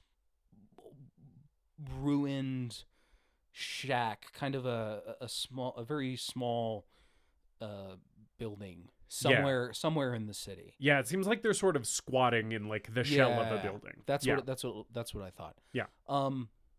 We don't have to get too deep into it. Mm-hmm. This is our second film that is using a real life tragedy and conflict as a backdrop to tell a fictional story. The only difference is in this one, there's a real person involved. Right. The other one being Rambo. The other one being Rambo. One of our least listened to episodes. You guys did not care for us covering Rambo. How do you feel about the tragedy porn in this movie compared to Rambo? I think it's better handled in this movie. I think in this movie, as opposed to Rambo, first of all, the violence in this movie is almost exclusively focused on martial arts combat because this movie is about Kung Fu, right? And so we don't spend a lot of time watching soldiers line up Chinese civilians and shoot them, for example, which is the thing that Rambo does do with that conflict, right? So I like that we kind of keep most of the war atrocity off screen. There is a very important moment where the war violence, the occupier versus occupied country violence, does have a big violent moment in this movie later. I think that moment is good and fine because I think it stands out and is supposed to be handled with some gravity and some real sense of like tragedy to it, as opposed to Rambo, which is just like it's showing you atrocity after atrocity after atrocity to the point where it either numbs you or disconnects you from the movie, So for me, the real life, the kind of real world implications of like, yes, this was a real conflict that occurred. Chinese civilians really were, mass murdered and harmed by this oppressive military regime, by this invading force, like it seems like enough of that happens off camera for me that I'm like, okay, I accept this as a backdrop for this movie, and it doesn't really make me feel like I am watching something that is exploiting this conflict. That's how I felt about it. Yeah, I would agree. And I figured we would agree on this. I just thought it would be interesting to bring it up since we've kind of had that. Yeah. These two films with that, those kind of sharing similar themes in that regard. Yeah. So early in the show. But yeah, I think treating the war as a backdrop and focusing on Ip Man and alluding to it occasionally, the villains in this movie are Japanese soldiers for sure. Yeah. But there's still a sense here of like, we are here to have fun. Right. And yeah, the tone of the movie never takes the full dive into just depravity. Yeah. That Rambo does. And Ip Man is framed as at least in this movie's version of history is framed as an inspiring force in China during this dark period. Mm-hmm. Whereas Rambo's just a guy from the 80s who decides to wander into this real-world Burmese conflict. Yeah. Which, by the way, you mentioned him being an inspiring force in this dark period of history. The movie has a device that it uses to illustrate that. And I want to get your feelings on it because I have feelings about what the movie does here. The beginning of the movie, there's a lot of vibrant color. Then after this cut, where we then cut forward to after the Japanese occupation has happened, all of the saturation leaves the movie, and there are some scenes that are almost black and white. Like they're almost like grayscale, right? And then the more Ip Man sort of involves himself in getting the spirit of the people of Foshan back to a place of Chinese pride and resilience against this occupation, the color saturation slowly starts increasing in kind of the third act of the movie, and then we get some vibrant colors again towards the end, right? How do you feel about that as a cinematic device? That would be cool if I picked up on it, because I didn't. Okay. I thought this movie kind of looked like shit. Yeah. Okay, so Right. the production design is great. Yes, it is. Production design is great. Costuming is great. Sets are awesome in this movie. The sets are really good. Because they have like a whole street blocks that look like 1930s China. The color saturation, the color palette of this movie just looks like Saving Private Ryan. And Okay, it feels, and I didn't notice really that it grew warmer as the film progressed. If it had been a little bit more drastic, maybe I would have appreciated it more, but I watched this movie twice and didn't pick up on it at all. That's very interesting to me because for me, that choice felt so ham-fisted.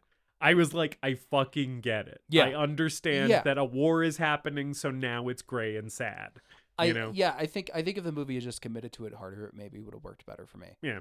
And especially, I think some of the martial arts sequences, they're all good, but there's moments where the editing, you lose a bit of the geography of the fight and where people are. Right. It looks great. It looks better than fucking half the action movies out here. Right. But you lose a little bit of it, and when we're in dark locations with a very dark color palette and color tone, it makes the movie harder to look at. Yeah. Okay. Agreed. Anyway, we can move on from that now. Yeah, but thank you for bringing that up because I didn't notice that at all. Yeah. I did, and I don't think it totally worked for me. Yeah. Yeah. So like we said, 1938, Ip and his family are kind of squatting in this shack here. He goes out for rice and runs into Quan, who the mill is up and running. The cotton mill is up and running, and they go back to the mill, and Quan kind of offers to cut him in on the action a little bit and make some money, but Ip refuses because he's just that guy. Yeah, and Quan's son has a line about this where he's like, "Oh, why did Uncle Ip refuse your offer?" And Quan's like, he doesn't like to owe people favors, is his response. Which I think is kind of an interesting thing that we get about his character, where he kind of is sort of like fiercely independent and like wants to be self-sufficient. He doesn't want to rely on other people. Yeah. Quan's son is annoying too. Yeah. He is another We Hate Movies copyright disgusting shitboy. Not as annoying as Ip Man's son. Yeah. But he's also annoying. But I guess part of it is he does get the shit kicked out of him a couple times in this movie. It's true. So that endears me to him a little bit because it's like, oh, at least I get to see him suffer. So his wife is sick all of a sudden. Yeah. It's not really. I thought this was gonna be a thing. Like she gets sick. And she's she just gets sick worse for one and she scene. dies. She's sick for one scene. Yeah, And which I think is just the movie trying to show us that they're going through hardship. Yeah. And this is when Ip's like, well, I guess I could find a job. And it's like, bro, because he finds a job fairly easily. Like he stops at a couple places and no one's hiring. Yeah. But then he gets a job immediately afterwards. And Yeah. It's like, dude, what have you been doing? Right. Like Just scrounging? I guess he's just been scrounging for rice, yeah. Instead of, working. Imagine that. But I guess he's never done it before, so it wasn't the first thing that occurred to him. Yeah. I do kind of like the scene where his wife is sick and he is feeding her soup, and he is taking the spoon out of the soup and it's still too hot for her to eat. So he's blowing on it for her and then feeding it to her. I thought that was kind of sweet. And Donnie Yen plays it very well. And the actress, whose name I did not make a note of, who plays Ip Man's wife. I also think she's pretty good in this scene and the other scenes during the Japanese occupation. Yeah. So I thought it was kind of a sweet little moment with them. Yeah, it's a nice moment. Donnie Yen is the only actor name that I have written down for this movie. So. Sorry. Get used to that. Sorry, everybody else in this movie. I think I did a good job at the character names, though. I really tried. Yeah. I'm not always good about that. Anyway, so so like David said, Donnie Yen goes from place to place trying to get a job. He eventually gets a job mining or shoveling coal. Is the kind of the next big thing that happens here. He gets hired because he is Master Ip, right? The guy hiring people is oh, Master Ip, you need a job? Come on. And so during his time mining or shoveling coal, he meets back up with Lynn, right? Where he's I didn't even know you were alive. It's so good to see you. And they kind of are bonding, kind of reigniting their friendship now under the Japanese occupation in these coal mines, right? Yeah. He runs into Lynn, who's working there, and Lynn says, well, a lot of martial artists have been hired at this plant because I guess the guy running it likes martial artists or is a fan of martial arts. Yeah. Lynn hasn't seen his brother in a while and doesn't know what's happened to him. Yeah, his brother Yuan has disappeared from the movie. Yeah. And he mentions a tin box that he's misplaced. Yeah. When they're eating their lunch of steamed potatoes, steamed yams. These huge potatoes. Yeah. It's just a big steamed yam that they just eat with no condiment or anything on it. Just a plain steamed yam. It looks fucking awful. While they're having lunch, while they're chowing down on these yams. Japanese soldiers show up, and we're introduced to Colonel Sato. Yes. Who's a shithead. Yes. Okay. So this guy, the character is a shithead. I think that the performance here and also just the casting of this guy is pretty good. Li Zhao, the cop, is now working as a translator for the Japanese, and he shows up here and says that the Japanese are looking for Chinese martial artists to fight and train against Japanese soldiers, and whoever wins gets a sack of rice. Yep. And so that's a big motivator for these people who are starving. Yeah. So we got Japanese Fight Club basically. Yep. And a few people volunteer to go back with them. Lynn is one of them, and through Lynn's point of view here, we're introduced to General Miura, who is our main villain in this movie, who's leading the fighting ring. Yes, and speaking of guys that I like in this movie, I love this performance from this actor who's playing General Miura. How did you feel about General Miura? Yeah, I thought he was great. I mean, he does what he has to. He's a big asshole. I also think that we are big fans of guys who have good faces on film. Yes. He's got a great face. Solid face. He's got a really pronounced brow line, and then kind of these his eyes sort of bug out a little bit. It reminded me of Steve Buscemi's eyes, where they kind of bug out a little bit, but are very heavily lidded, which gives him kind of this sleepy, menacing presence, the entire time he's on screen. I thought this guy's face was so good. It's an A grade shitty military general in an action movie face. He kind of reminds me of a new metal musician. Yeah. He kind of reminds me of Mike Shinoda from Linkin Park. Yeah. Or Matt Heafy from Trivium. Yeah. He just, not really necessarily anything that he looks anything like them in terms of his physical appearance. I get what you're saying. He's got the buzz cut. He kind of has that weight to him where I just imagine him in a black tee in a music video where he's singing into a light bulb that's coming down from the ceiling. And at the end of the video, he smashes the light bulb on the floor. He has like, there's just something about him that is like angsty and dark, and it's just how he looks. It really, I liked this performance a lot. Yeah. Master Liu is in this scene. He's fighting and he's giving it his all and doing pretty well for himself. He beats his Japanese opponent and gets his sack of rice. Yeah, and Miura is a little he's a little he wants a challenge. He's interested in fighting. So he wants to fight 3 of the volunteers that they've brought. Mm-hmm. And Lynn is one of them who is selected, and the deal is they're going to fight. All 3 of them are going to fight General Miura. They're going to get a sack of rice regardless if they win or not. Yep. The general just wants to fight. Yeah. And the general kicks their asses. Yeah, beats all 3 of them at once. Yeah. And there's this moment where pretty he takes them out pretty handily too. Like it is over quickly. And we should say because he is Japanese, General Miura is not practicing Kung Fu or Wing Chun like we'll see with Donnie Yen in this movie. He is practicing karate. And so his fighting style is like very visually different. And I really like in this movie that they very clearly visually differentiate the karate fighting from the kung fu fighting. It's pretty cool how different it looks, because the karate, like it's a lot more, I'm not a martial artist. I know nothing about karate or kung fu. But in this movie, it's very clear the karate fighting is a lot more swift and efficient. And a lot of it is like longer ranged like kicks and swipes, right? Whereas the Wing Chun that Donnie Yen practices is all about close quarters. It's all about getting close to your opponent and staying close to them.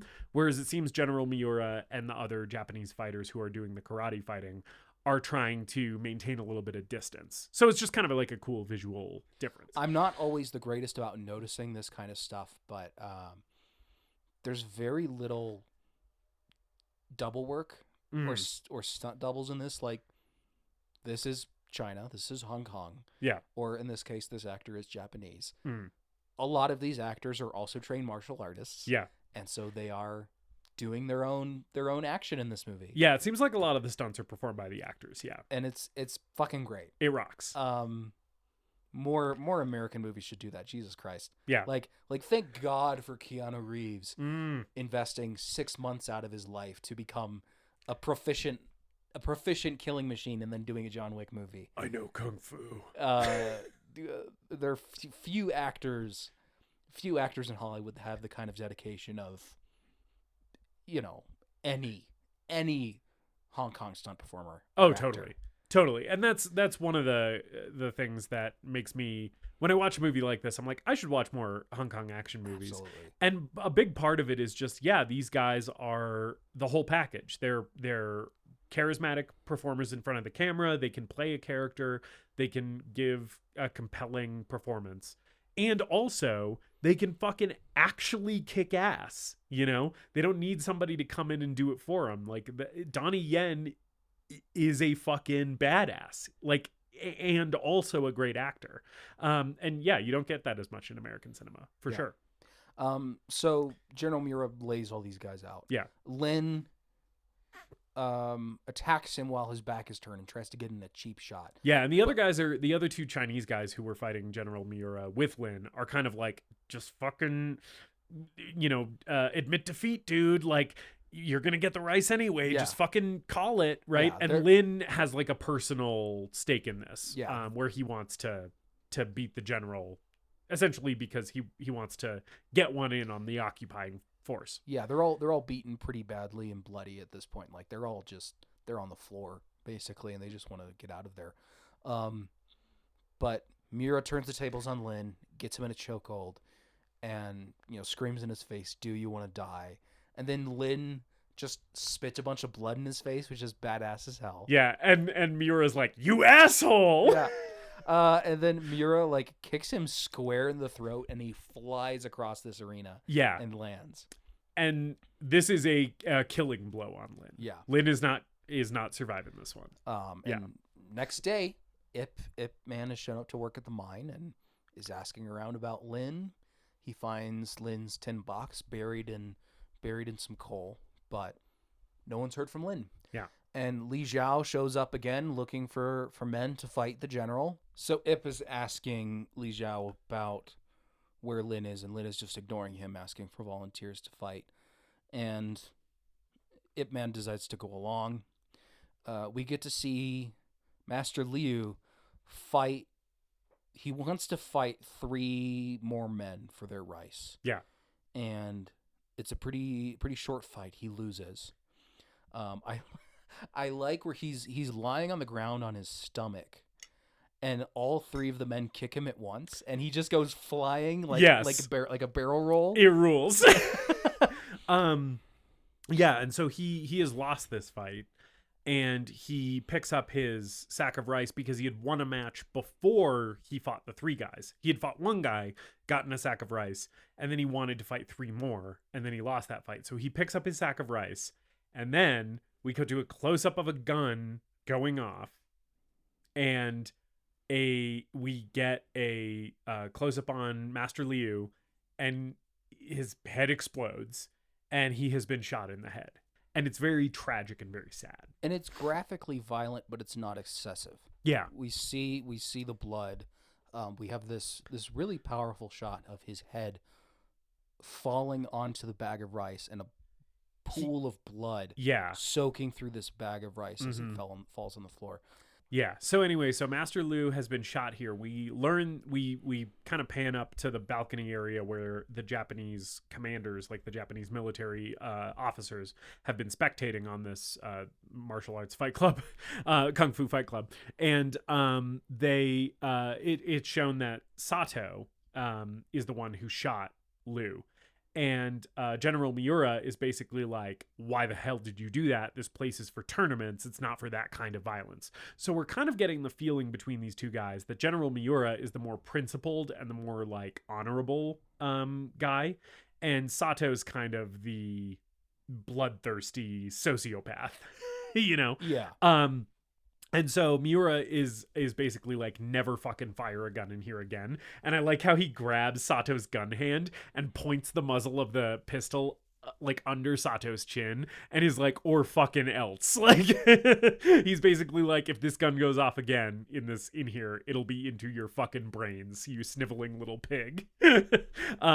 So Miura is not happy about this. But then basically the Japanese officers are like, okay, bring out the next fighter.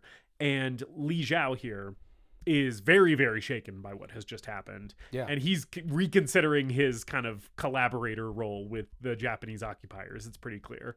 But he's doing what he's told because he's scared for his own life. So he basically goes over to where the other Chinese guys are being kept and is like, who's our next fighter? And immediately Ip Man is like, me, open the gate. Yeah, he wants to fight. Yeah. He's still badgering Li Zhao about what happened to Lynn because Ip Man clearly knows something is up here. Something's wrong. Yeah. And he asks him straight up here. He's like, was Lynn beaten to death? Yeah. And Li Zhao won't answer, and that is an answer. Yeah. Yeah. And Ip Man says he wants to fight 10 people. Yes! And Li Zhao is... Because basically what's happening here is like...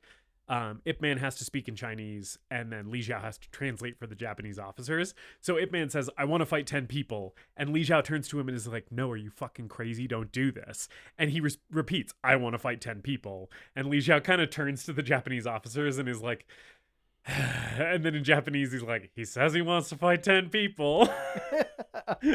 And the Japanese officers are all like, what the fuck? Like, yeah. And yeah, I like where he has his half-eaten potato in his pocket, and he just sets it next to the edge of the training mat. Yeah, like, yeah. For later. He's saving it for later. Yep. He's like, I'm coming back for my potato. And then, yeah. Is this the best fight in the movie? This is the best fight in the movie. Okay. This fight rocks. So Yeah. So basically 10 of these Japanese soldiers in their like karate like uniforms, right? Get up onto the mat, and they all kind of form like a U shape around Donnie Yen, and do their like karate, like we're starting the fight thing, right? And he kind of puts his fist together and bows to them, and then they just all fucking come at him. And I love in an action movie when there is a group of dudes attacking one badass and they don't do the thing where some of them hang back and like wait to get blows in. These guys are all fucking going at him like all at once. And the choreography here is so good. Sammo Hung, who did the fight choreo for this movie, fucking nailed it. And he has a huge career in Hong Kong action cinema. He like going back to the 70s. So the guy who did the fight choreo for this is like kind of a legend in the genre. And it shows, because like this sequence, like there's a moment where Donnie Yen knocks a guy down and then fucking steps on his face. There's a moment where he like breaks a dude's arm, and then another guy does like a flying kick at him, and he catches him, slams him into the ground, and breaks his leg. It's like so fucking hardcore. Yeah, we're breaking bones in this fight. Yeah. Again, not excessively violent, but you hear there's some bone bone snaps. snapping. Yeah. And I think this is the most violent that Ip Man is in this movie. Yes, I agree. Yeah. He's very much fueled by the rage of watching his friend die and knowing that another one has also died. Yeah. Yeah.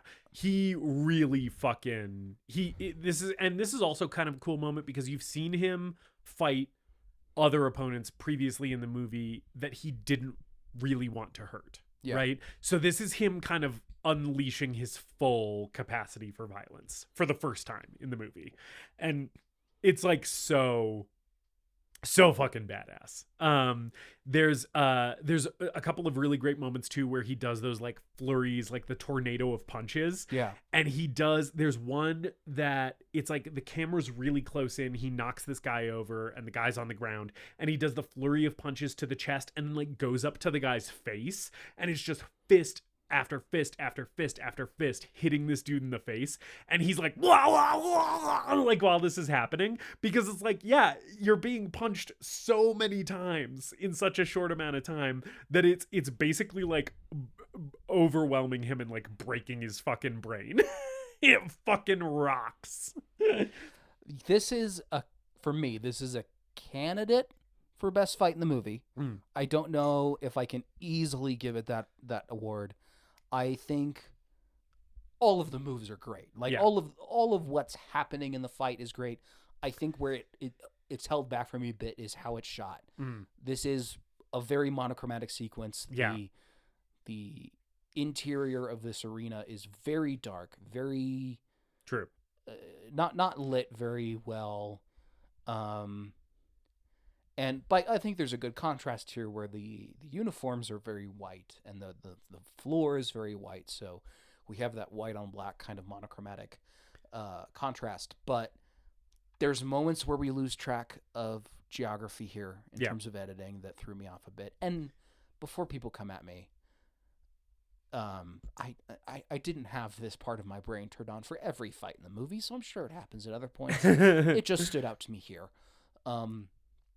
And without a sense of like what the environment is, because everything is so monochromatic, I lose that a little bit. Yeah. But I love this moment character-wise because, yeah, it is the most violent he is in this movie, and it sets up a bit of an arc where his confrontation, I think, at the end with General Mira is a mixture of this and the fighting from the beginning of the movie, where he's found a balance between the violent aspect of martial arts and the more Zen-like Confucian element of it that he references at certain points in this movie, where he is beating the shit out of this guy and being violent about it, but it is not coming from like a place of rage and anger.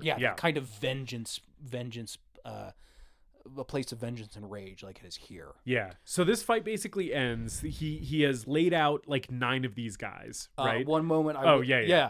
He's laid out 9 of them. Mm-hmm. He grabs the last guy's head and holds it between his legs. Yep. And just hits him in the face. He just keeps punching this dude in the face. And it is like the sound design here, every punch that lands is like reverberating. It's like doom, doom, doom. And I'm like, this guy is not gonna wake up tomorrow. Yeah. And then he drops the guy after he like beats him unconscious. He drops the guy and his head just hits the mat like dunk. It fucking rocks. It's so good. And then so he's beat all 10 guys. And the rest of the fighters who are sitting on the outside of the ring, they all get up and encircle him, like ready to fight him. And then Miura comes down from the balcony to the first floor and walks into the arena and calls everyone off. They throw out 10 bags of rice, which Hitman refuses to take. Yeah, he's like, it's not about the rice. Yeah. Which is one of the moments that Li Xiao refuses to translate for him. Because he's saying shit that's going to get him killed. So I'm just not going to tell them that he's saying this, right? So then from here, General Miura asks who he is, right? He's like, what's your name?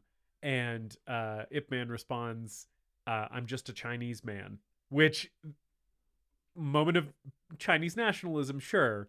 Also, really powerful moment in this movie.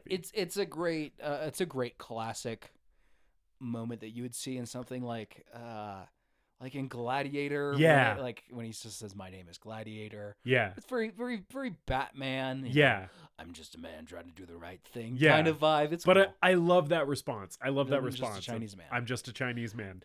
And then that's another moment. Li Xiao refuses to translate correctly. Yes, he turns to the officers and says his name is Ip Man. Yeah, right.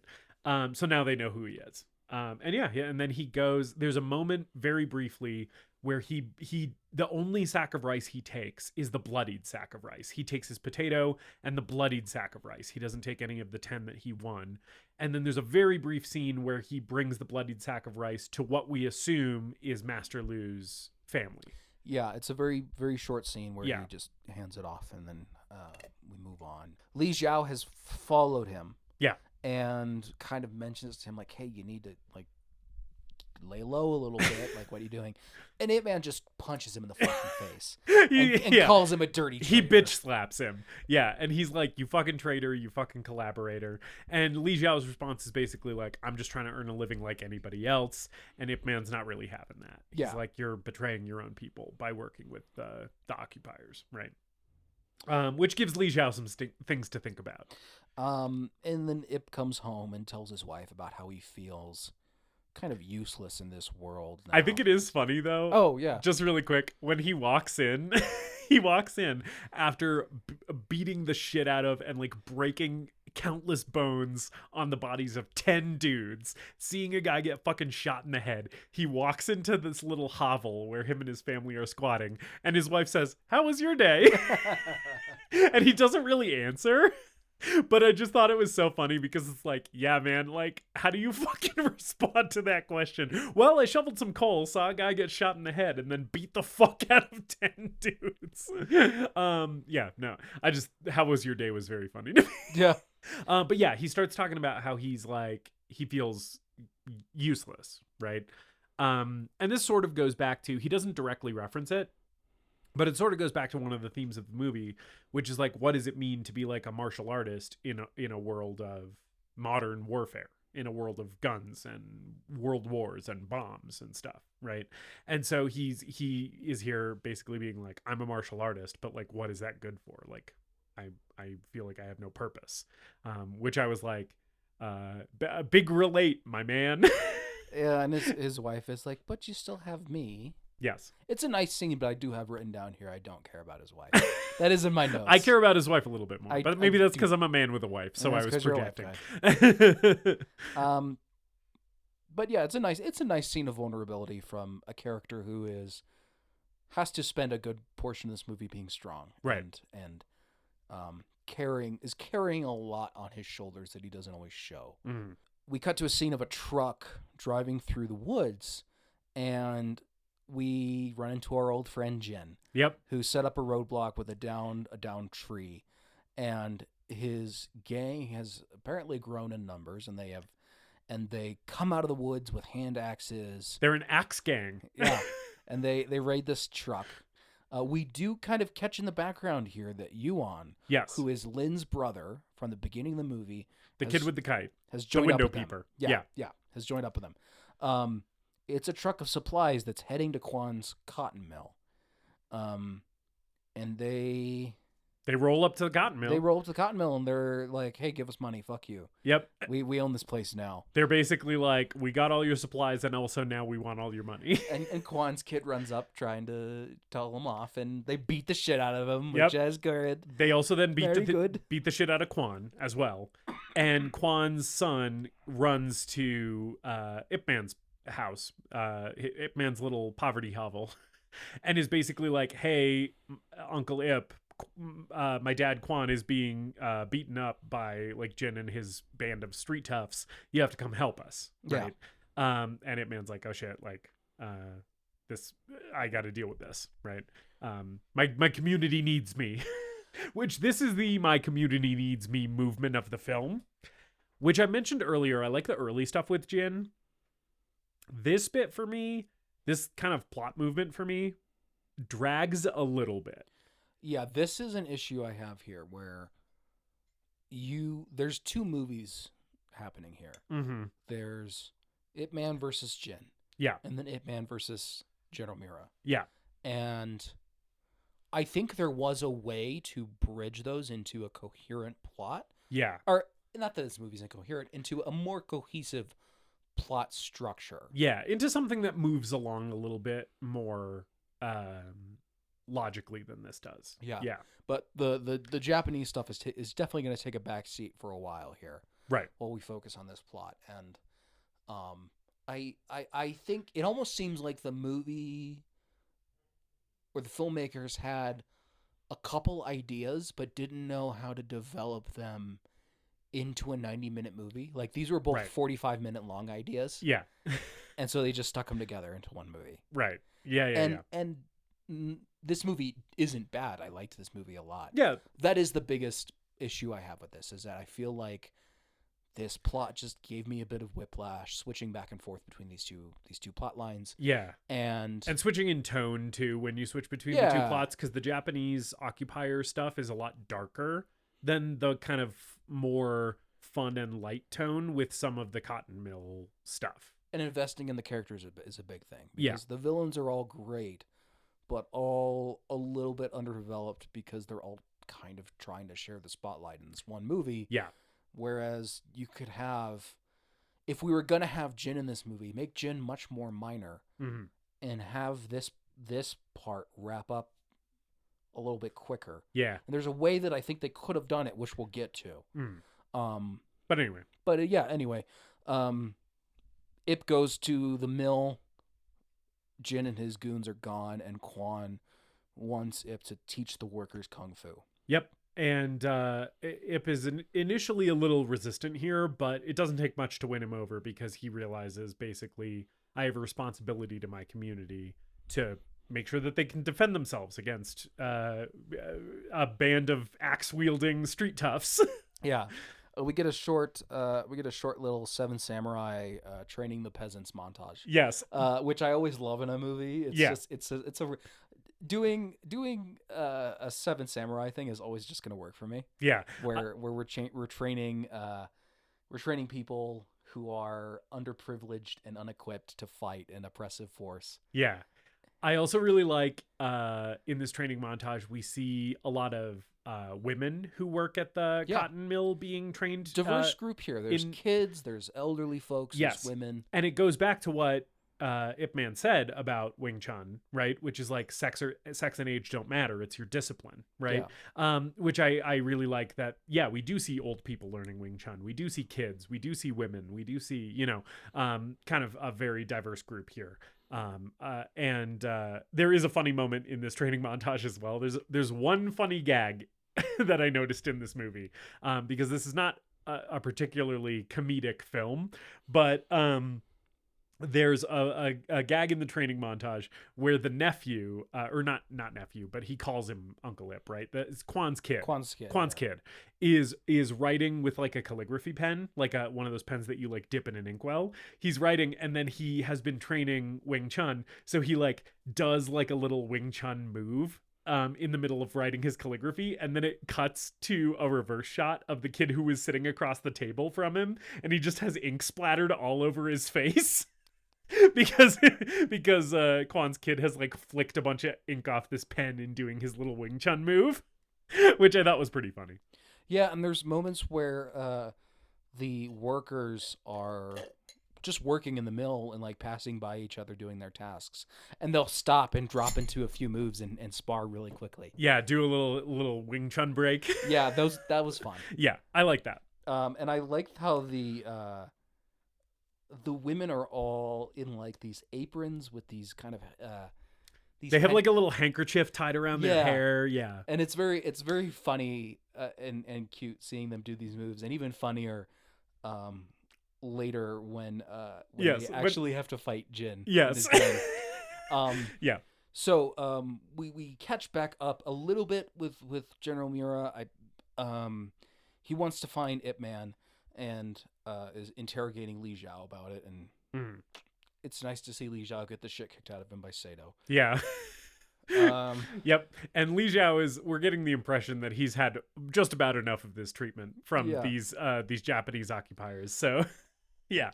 Ip is back at his little shack that he's kind of squatting in. He's playing hide and seek with, I don't know if he has multiple I mean, the real Ip Man had multiple children. Mm-hmm. I don't know if in this movie he's meant to have multiple children, but there's just kids around. Yeah. But the only one that we really know anything about is his son, his shitty little son.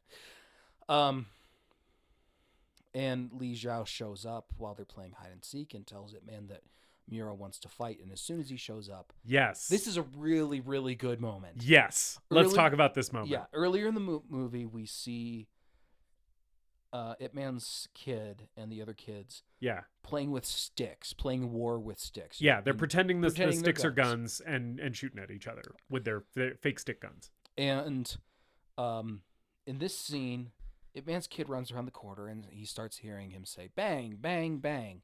And he kind of backs up and he's making finger guns at someone and shooting it like it's a gun. Yeah, and then we hear from off camera another voice responding and going bang, bang, bang, bang back at his kid.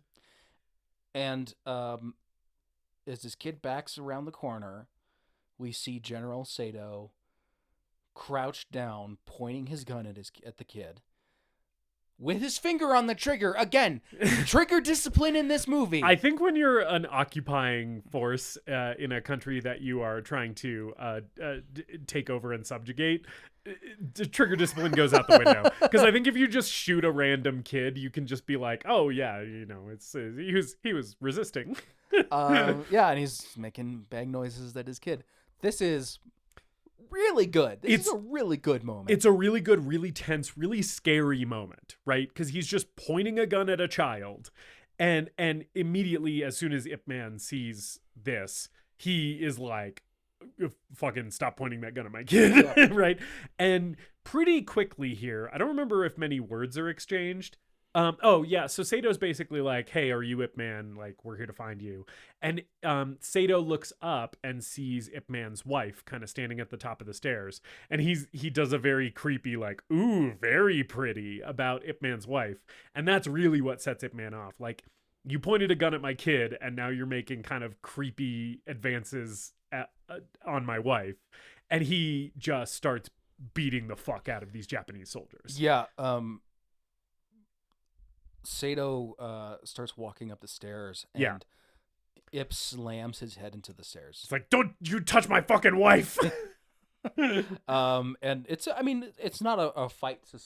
Really, he just beats the shit out of them enough to get out of there. And none of them, they're all holding guns. None of them make any attempt to shoot him, seemingly, Yeah. which is a little confusing. Yeah, But there's another moment in this movie where I'm like, everyone has guns here. we'll talk about it. Someone Yep. should be shooting a gun. We'll talk about it. But anyway, Yeah. so he pretty easily dispatches all these Japanese soldiers. And Li Zhao, who is still there, is basically like, what the fuck did you do? You have to get out of here. You know, this is bad, Yeah. right? But also Li Zhao takes the opportunity to get a little revenge on Sato, who was beating the fuck out of him in a previous scene by just stomping on his leg and being like, fuck you, which is pretty funny. But later, Sato interrogates Lee again with Mira, and beats him a couple times. It's a pretty short scene, and then we find out that Lee has actually given Ip Man and his family shelter. Yeah. So Lee is now fully on Ip Man's side, right? Where he's like, I'll help you and your family escape. Yeah. Back to the Jin story arc, which I was a little bit out of order with my events here. Yeah, it's fine. But you know, this is the climax of Jin and his gang. They show up at the mill and looking for money. Yep, shaking the place down. And the workers mobilize to fight him, and we get the women in their aprons and the elderly people. There's Kwan's kid showing up, and yeah. There's a funny moment because like they start like trying to hassle the factory people. The factory people all get into like essentially the Wing Chun like fighting stance, and he's like, oh, fucking Wing Chun, like kick these people's asses. And his ruffians all like get into the crowd, and yeah, we see all the factory people fighting them. There's a funny moment with one of the ladies in like her little head handkerchief where the fight with one of these street toughs starts with a few like practiced martial arts movements and then devolves into them just basically slapping each other a bunch. Yeah. Which I thought was really funny. I like Kwan's kid. I think Kwan's kid goes to attack Jin, and Jin just kicks him in the ribs. Yeah, he does. Which is good. And then Ip Man shows up. Ip Man shows up by his fist entering frame. The camera's on a dude's head. His fist enters frame and hits the dude in the head. And that is how Donnie Yen enters this scene. He just clocks a dude in the back of the he head. punches his way into the scene. It's very funny. And the fighting breaks down for a minute here, and Jin is like, you ruined my school. Yeah. The chances of me having a school. And me and my boys were going to open the raddest place in Foshan. And Donnie Yen's like, no, I didn't. You still could have opened this fucking school, man. Yeah. Like, I would have helped you. Yeah. I know a guy, again. Why are you being such an asshole? Yeah. And Jin talks about, like, he's been hungry. He's been struggling ever since then. And it's like everyone's hungry right now. Yeah. I think, here's my thing with the Jin story arc. Yeah. We spend so much time building up Jin in the beginning. Yep. We push him aside for General Mira. We bring Jin back here at the end and kind of build him up again and build up this confrontation between the workers and Jin's gang to the point where it feels like it's going to be the climax of the movie. Mm-hmm. I think there was a moment here, without knowing much about Chinese politics or the history of this conflict in particular, there was a moment here for Jin and his team to join up with the workers and join up with Ip Man. Yep, I completely agree with you. And I think that would have been a nicer way to wrap up this character. Yeah, I completely agree. I think he should have switched sides and basically agreed to have Ip Man like also train him. I think that would be a stronger ending. I agree. Because the end is good, but I feel like this is because we have this fight and then we have the final confrontation between Ip Man and General Mira. Yeah. I think this one stands out to me more than the fight with General Mira. I completely agree. I think this fight is more fun to watch. But yeah, so because what doesn't happen is Jin joins Ip Man's side. Instead, they do have a pretty rad fight, Yeah. which we'll talk about now. Yeah, the gang takes out their hand axes, and it's an all out free for all. Yep. Basically, Jin gets this pitchfork, this like curved pitchfork that must be used for sorting cotton or something. Yeah, it's some kind of cotton mill tool. Ip Man grabs a bamboo stick that's like hanging. Yeah, it's like a hanging in clothesline. the rafters, like a clothesline. It's a long bamboo stick too. Yeah. And fends him and Yuan off. Like Yuan is fighting alongside Jin here against, kind of hesitantly, Yeah. against Ip Man, but you get the sense that he's trying to prove himself. And this choreography with the bamboo, with the really, really long bamboo rod that Donnie Yen is using, and then Yuan with his hand axe and Jin with this big curved pitchfork. Very, very fun weapons choreography here. Just some really, really good and creative shit. Yeah, I think if I have to pick my three candidates for best fight in this movie, it's Donnie Yen versus 10 guys, and then the first duel between Donnie Yen and Jin at the beginning of the movie. Yeah, the first one between Donnie Yen and Jin at the beginning of the movie is number 2 for me, just because I love all that stuff with the feather duster versus the sword. Yeah. Some of it kind of feels repetitive with this later fight, right? With the bamboo stick versus the pitchfork. Yeah, but I don't really mind. That's true. I think it's still I think there's moments here where he's using the bamboo stick to push them around and control their bodies, like their movement, and that is kind of like what he's doing with the feather duster there, but it's just a bigger moment here. And we've seen Ip Man showcase a little bit more violence in the past. It's nice to see him return back to a little bit more of that more peaceful defensive style of martial arts here. Yeah, that's true. That's true. Using the bamboo defensively more so than attacking wise. But Donnie Yen versus 10 guys is still my number 1 fight of the movie. But yeah, I think that's this fight does rock though. It's so good. And he does use the bamboo stick aggressively as well. Yeah. The fight basically ends with Ip whacking Jin in the ear. Well, okay, before he does that, there's such it is so viscerally painful to me. It's one of those things in a movie where watching it, I was like, holy shit, ouch. Because at one point he has like the bamboo stick, I think in like Jin's armpit, and then he swipes it down this whole side of his body and just fully onto like the arch of his foot. Like it smacks him on the top of the foot. And I was like, that would hurt so fucking bad to have this massive bamboo switch just slam the arch of your foot. I was like, holy fucking shit. It was just such a visceral, like, ow moment. And then, he smacks him in the ear, which also rocks. And there's a really fun, obvious but fun sound design thing when he hits him in the ear, where you get the ear ringing sound effect, and I thought that was fun too. Yeah, he falls backwards into a bin of cotton and falls out of it, and we see he gets back up and regains composure. We see his eardrums are bleeding, and he chases off, and he's out of the movie. Yeah, and Jin leaves the movie, which this should have been the moment where he was like, okay, you've bested me twice. Like, I want to learn from you. But instead, that's not what the movie does. And it's basically like, okay, second tier villain gone. Now back to the main movie. Yeah, that's the thing. It's just the movie's just switching back and forth between these villains. And there's a version of this movie. There's a version of this movie that is just the idea of Jin trying to take over this town with martial arts. Right. And there's a version of this movie that is Ip Man fighting in General Mira's fighting club, Fight Club. I think both of those would have been stronger. Yeah, I agree.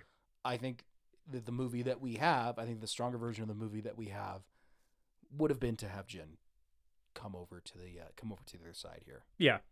But that's not what happens. He leaves the movie, and instead we're basically back to, is this when we have the hallway scene with Sato and General Miura? This is where Ip talks to Yuan. Oh yeah, and gives him the tin box that he found that Lynn had lost. Tells him that Lynn had died, and Yuan is clearly still struggling with his own journey and his own path because he's been wrapped up in this gang, right, and lost his way a little bit. And there's this really nice line where Ip tells him, like, everyone needs to choose the path they'll walk. He hands him the tin box. We open up the tin box, and he unfolds the owl kite that's from the beginning of the movie. And it's a nice moment. It's a nice sweet moment, especially because we do know, like, Lynn has been beaten to death, right? And Ip Man tells Yuan that in the scene. He's like, your brother's dead, right? So it is kind of like it's very tragic and sad, heartfelt little moment when he unfurls the kite and looks at it. And kind of has to think about his life and his choices and what kind of man he wants to be. It's a nice little moment. And I think from here we go to later that night where Miura's soldiers have shown up to the mill and are terrorizing the workers looking for Ip Man. Oh yeah, that's what it is. Yep. And they're pointing guns at the workers and interrogating them, and Ip Man shows up, and strikes Sato. Yeah. And Sato pulls out his gun because he just can't resist. He loves to shoot people. He's basically like, well, he hit me, so I'm gonna shoot him. And General Miura's like, no, I want him alive. Let's bring him along, right? And through the interpreter, through Lee, the interpreter, Miura offers Ip the chance to teach the Japanese kung fu. Yeah. And instead, Ip Man's like, no, I want to fight you. Yeah. No, I'm not gonna do that. I want you and me 1v1. And Lee is basically like, he'll think about it, but also he wants to fight you. And Miura seems very intrigued by this. He seems to be interested in this offer. And this is where Miura and Sato have their hallway scene. This is the hallway scene. They debate whether they should kill Ip Man or not. Yes. And Sato is very much just like, let's just fucking blow his brains out. And Miura's like, you don't understand. He has challenged me to a fight. If we just shoot him, that's admitting that I couldn't beat him, right? Miura is basically like, if we shoot him, we're admitting weakness, right? And he's like, I have to fight. I have to beat him in a fair fight in order for us to prove that we are stronger and better than them, right? Yeah. And this scene, I like the lighting. I really like both of these performances. I love both of these actors' faces. They have such good character actor faces. I just thought this hallway scene was very nice. Yeah, this scene didn't stand out to me in particular, but visually, I agree. I think this is one of... I was kind of dogging on the visuals and the lighting, the color palette earlier. I think this one works a little bit better for me. Yeah. We should mention just very, very briefly earlier, when Lee was kind of talking about getting Ip Man and his family out of town. Ip Man did mention that they were going to go to Hong Kong and that he knows people there. And before he leaves to go keep the factory people from being arrested and offer himself up instead, which is the scene we just talked about, he does sort of kind of say goodbye to his family in the night. And we get the impression that he's sending them off to Hong Kong. So anyway, so now he's imprisoned.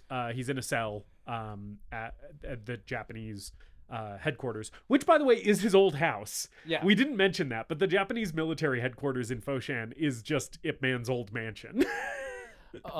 We get a scene between General Miura and Ip Man where Miura brings him dinner and Ip Man refuses, and they talk a little bit. They talk at each other, but Ip Man doesn't speak Japanese and General Miura doesn't speak Chinese, so they say things to each other that the other person can't understand. Yeah. Which I think is kind of fun. Yeah, and Ip Man's like, fuck you. You invaded my country and killed my people. I'm not going to work for you. Yeah. Fuck. He didn't say fuck. But no, he's basically like, I'm not going to teach you and the Japanese army Wing Chun, is basically what he's saying to him. And General Miura doesn't understand it. And General Miura is like, I think General Miura, what he says here is like, I don't need you to actually teach the Imperial Army Chinese Kung Fu because I think it's better than the Japanese fighting style. He's basically like, I don't actually think you are any better than me. I just respect you as a fellow martial artist. Yeah. Right. And in a few minutes, we get a flashback to this, but it's just a flashback to this scene, really, where Ip says, he talks about Chinese martial arts as more of a benevolent Confucian form of martial arts, and Japanese is a violent one. Right. And therefore the Japanese don't deserve to learn Chinese martial arts. Which this is a very nationalistic, like very Chinese-centric perspective in this movie. That is one of those things that we were talking about before where it's like, you kind of just have to accept this as like one of those action movie nationalism things. Yeah, but it's ideologically represented in the characters pretty well too. True. So you can take it on that level, even if it does have that kind of nationalistic tone to it. Right. I'd agree. Yeah. And so from there, we basically are in the final tournament here, right? Yeah. Yeah, it's a tournament in the main town square. And I like the Li Zhao is introducing the fight. He's emceeing the fight or whatever. Ladies and gentlemen, let's get ready to rumble. He calls it a friendly exchange of knowledge between China and Japan, and the townspeople gathered around outside the arena are like, they're like, "Fuck you, traitor!" Yeah, they're heckling him. They're like, "You Someone fucking should kill that collaborator."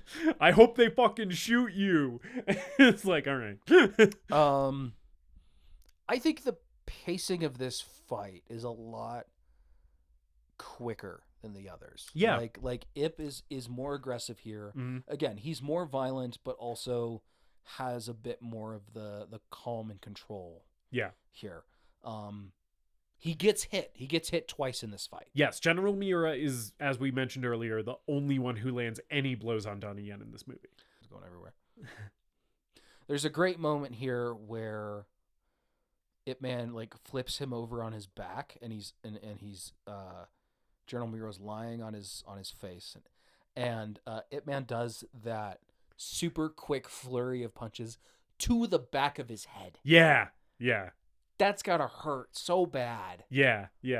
There's also a really cool moment here where they're on like an elevated stage, and Donnie Yen starts he gets backed up to the edge, and he sort of starts falling off. Like one foot is off the stage, and he uses General Miura's like leverage. He like grabs onto him to like get himself back up like onto the fighting platform, which I just thought was cool. It's like a cool thing of him using his opponent's like leverage and body against him. Pretty cool. So like you said, this fight doesn't go on super long. Yeah. There's a moment where Quan shows up with Ip's wife. Yeah. Because there's a scene in the truck. This is the end of her arc. Right. There's a scene in the truck where they're driving away, and she's like, "I never appreciated his martial arts. I was such a bad wife, blah blah blah blah blah." And now he's in his last fight. So we gotta go see him. Which, that's so fucking stupid. I'm sorry. It's like they're trying to do like a Rocky ending here. Yeah. Where it's like, oh, she showed up for his last fight and she's there cheering him on. But I'm like, this is a military occupation by another country that we are at war with. If you fucking show up instead of going to Hong Kong and he wins or loses, they're probably gonna shoot or arrest you. And just go to Hong Kong. Yeah, the fight's like mostly over at this point too, and we don't even get a real moment of like victory or anything, because what happens is Ip gets Miura up against a pole and starts wailing on him, punches his head a bunch. Yep. He slams him into the pole and he slumps to the ground, presumably dead. It seems like he is either dead or his brain will be permanently damaged. Everyone starts chanting his name, Ip Man, Ip Man, Ip Man. And then fucking Sato takes out his gun, because he's gotta take out his gun. He just loves shooting people. Shoots Ip Man just above the heart, really, like through the shoulder, like in like the above clavicle. Yeah.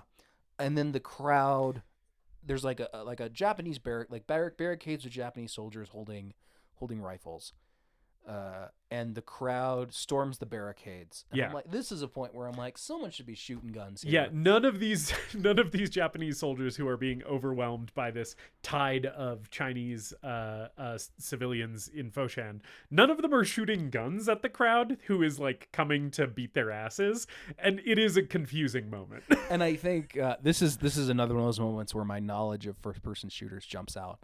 I think the standard issue Japanese rifle at this time was a bolt-action rifle, so you're not going to get off a ton of shots here. But none of them shoot at all. No one shoots at all, and I think after a couple people drop, the crowd might calm down a little bit. Right. But they storm the barricades. This is a huge kind of triumphant moment. Right. They go gather around Ip Man, who has fallen off the stage due to his gunshot wound, and he's like unconscious on the ground. Yeah. They like go gather around him and pick him up. Lee wrestles Sato for his gun. Yes. And shoots him in the throat. Yes. Kind of off screen, slightly off screen. We don't really see it, but it's still kind of a good moment for this pretty despicable character to get dispatched. Yeah. And then that's kind of where the movie ends. We sort of fade out here, and we get concluding text. Yeah, where it's basically like after this happens, then Ip Man and his family fled to Hong Kong.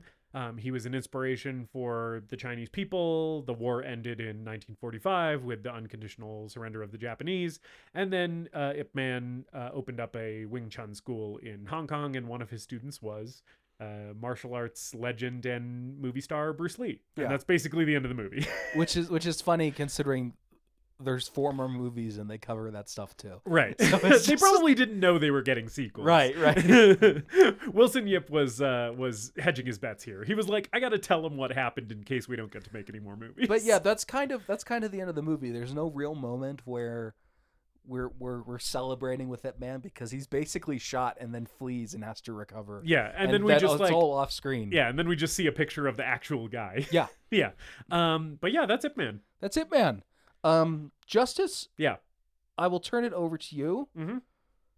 Is this the greatest movie ever fucking made? Is it the greatest movie ever fucking made? David, Ip Man from 2008 is a very fun, very enjoyable action film. I haven't seen a lot of kung fu films or Hong Kong action cinema. I've seen a little bit, but not a ton. So as far as where this ranks in the genre writ large, I'm like not equipped to answer that question, right? But in terms of whether it's the greatest movie ever made, I think this movie has a lot going for it. I think the fight sequences are really good. We haven't really talked about it, but I also don't think it requires a ton of conversation. Suffice to say, Donnie Yen is so fucking good in this movie. So good. He's really good in this movie. So charming Not- and charismatic. Yeah, not just the fights. He plays the character really well. He's, so charming, so likable, so charismatic. Has a lot of emotional weight to him in this as well. We talked about some of our problems with the structure, the pacing, and also a couple of the characters who maybe could have been more fleshed out or given more to do, like the wife and the son, right? To make them, stand out in a more positive way, right? But overall, I'm very positive on this movie. I think it's a fun watch. I think the action is really, really good. But I don't think, for me, this is the greatest movie ever made. I think it's a fun movie. I think it's worth watching. I think if you're interested in branching out and watching a non-American action film, this is a great one to go to. You could definitely do a lot worse than Ip Man in terms of action movies. And it's fun. And I enjoyed it greatly, and it's not the greatest movie ever made. David, is Ip Man the greatest movie ever made? Justus, I hated this. No, it's a good movie. I like the movie. What if you sprung that on me on the last minute, and I was like, "Wait, you sounded like you liked some of this stuff." I'm so confused. No, I like this movie a lot. The fights are great. Donnie Yen rules. The production design is stunning throughout the movie. I think the movie looks beautiful in that regard, even if I have some problems with the cinematography. But I think the pacing and the structure really took a bit of a toll on me. It's an hour and 45 minutes that feels a little long for the type of movie that this is. And it's a little bit too stuffed with plot and characters, where I think there's a more streamlined version that they could have done here. And jumping back and forth between the different villains, there's a lot of things that I have to be invested in as an audience member that, once I feel like things are coming to a head with one storyline, we switch over to another one. And it just didn't work for me on this watch in that regard. Also, the fights are great. I don't know if they ever reach that kind of peak for me where I lock into an action sequence. We both saw John Wick. Yeah. John Wick 4 Yeah. in theaters together. And that was my first introduction to Donnie Yen as a martial artist. Really doing a lot of martial arts work in that movie compared to something like Rogue One. Maybe this is just a product of me watching this on my couch, but I didn't have those kind of moments that we did when we saw John Wick, where I was just like, oh my God, oh my God, oh my God, I can't believe they did that. There's a lot of great moves in this movie, a lot of great stuff like that, but nothing that reaches that zenith for me. So, highly recommend this movie. Had a great time with it, but there are enough problems here for me to say that I don't think this is the greatest movie ever made. Well, there you have it, folks. Ip Man, an enjoyable watch, a good action movie. Donnie Yen fucking nails it in this film. But the official opinion of this podcast is that Ip Man is not the greatest movie ever made. I would love for us to talk about more Hong Kong action. I'm glad this was the first one we did. It's gotten me reinvigorated in exploring that genre more. So we'll have to touch on some John Woo and Jackie Brown, Jackie Chan. Jackie Brown is a different film. That's a Quentin Tarantino film. Before we wrap up, yeah, Justus, we've done 10 episodes of this podcast. We have, yeah. Is 10 a milestone for us, or is it like 50? Is 50 like the first milestone? I guess 10 is sort of a milestone. I mean, I think 10 is really the indicator to our audience that we are really actually doing this and not just fucking around. I feel like you can fuck around to 10 episodes, but after 10 episodes, you are doing a podcast. You know what I'm saying? Okay. My second question for you. Yeah. Taking the conceit of our podcast out of the equation. Yeah. Of these 10 movies, yeah, which is your favorite and which is your least favorite? Okay, well, and your favorite can be something that you maybe didn't say was the greatest movie ever made. Like, it's just your own personal opinion. What's your favorite and what's your least favorite? Yeah, I like this question. I like that we're doing this on episode 10. For favorite, it has to be Texas Chainsaw Massacre 2, our first episode. I can't think of another movie that we have covered in these first 10 episodes that for me reaches the heights that movie holds in my heart. You know, I loved revisiting Lady Hawk.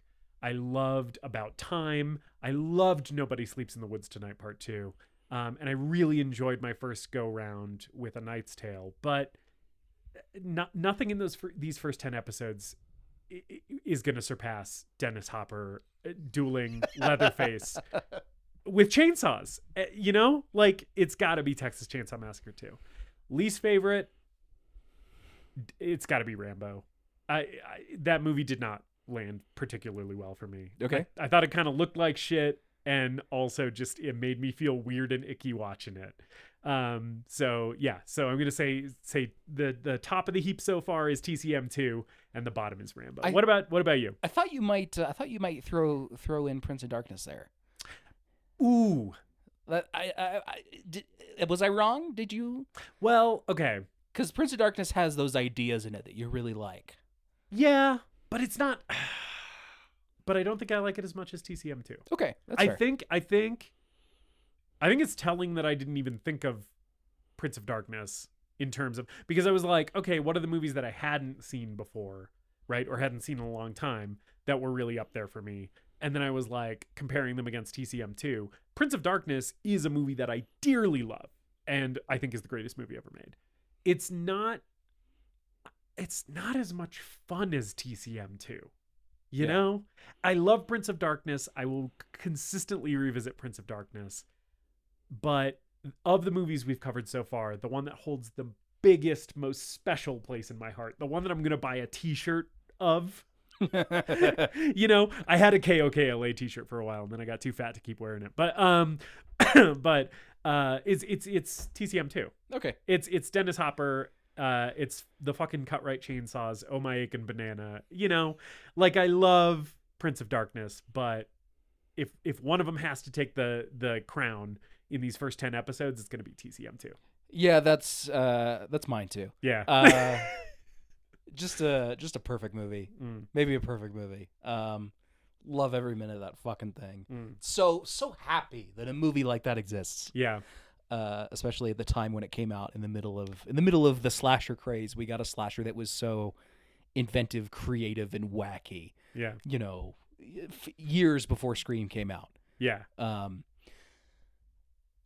Honorable mention would probably go to A Knight's Tale, because A Knight's Tale just fucking rocks. Yeah. And I don't feel like I need to elaborate on that. My official honorable mention now goes to Prince of Darkness. Yeah. Now that I know that that's an option. I should have brought that up at the first bottom of the heap is Friday the 13th. Sorry. Really below Rambo for you. Sorry. Damn. If Friday, Friday, I don't think you're necessarily wrong. It's not a good movie. If Friday the 13th ended with Alice getting on a 50 cal and obliterating Mrs. Voorhees, Fair. It might be better. Fair. No, I think Rambo is a well-made movie that is very misguided. Yeah. I think Friday the 13th Is a poorly made. made movie that was misguided. Right. Yeah. And entirely cynically motivated. Fair enough. Fair enough. I think I'm more susceptible to the charm of that movie than you are. Yeah. You can sit through 5 minutes of making coffee with the fucking climax of the movie. That is it for the 10th episode of the Greatest Movie Ever Made podcast. Thank you for joining us, as always. Talk about the show. Tell everyone you know about the show. We love you so much. Thank you to those of you who have stuck with us from the beginning, officially part of our Founders Club, I think, at this point.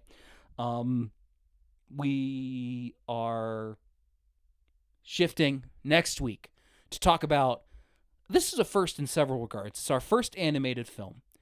I would say arguably our first family film, depending on whether or not you count something like Lady Hawk. Or A Knight's Tale. Knight's Tale. And our first Western. It is Rango from 2011, directed by Gore Verbinski. It's Gore Verbinski? The Pirates of the Caribbean and The Ring director, Gore Verbinski? Yeah. I didn't know that. Yeah. I've never seen this movie, obviously. Yeah, this was my pick. Yeah. I actually watched this like a month ago. So, I have so much to say about it, and I'm excited to pop it back in again and talk about it with you. So make sure you join us for that. And until next time, take care of yourselves, love each other, be kind to each other. It's a dark and scary world out there. Thankfully, we have each other, and we have movies of martial artist Donnie Yen beating the shit out of people to keep us happy. Yeah. With that, later dipshits.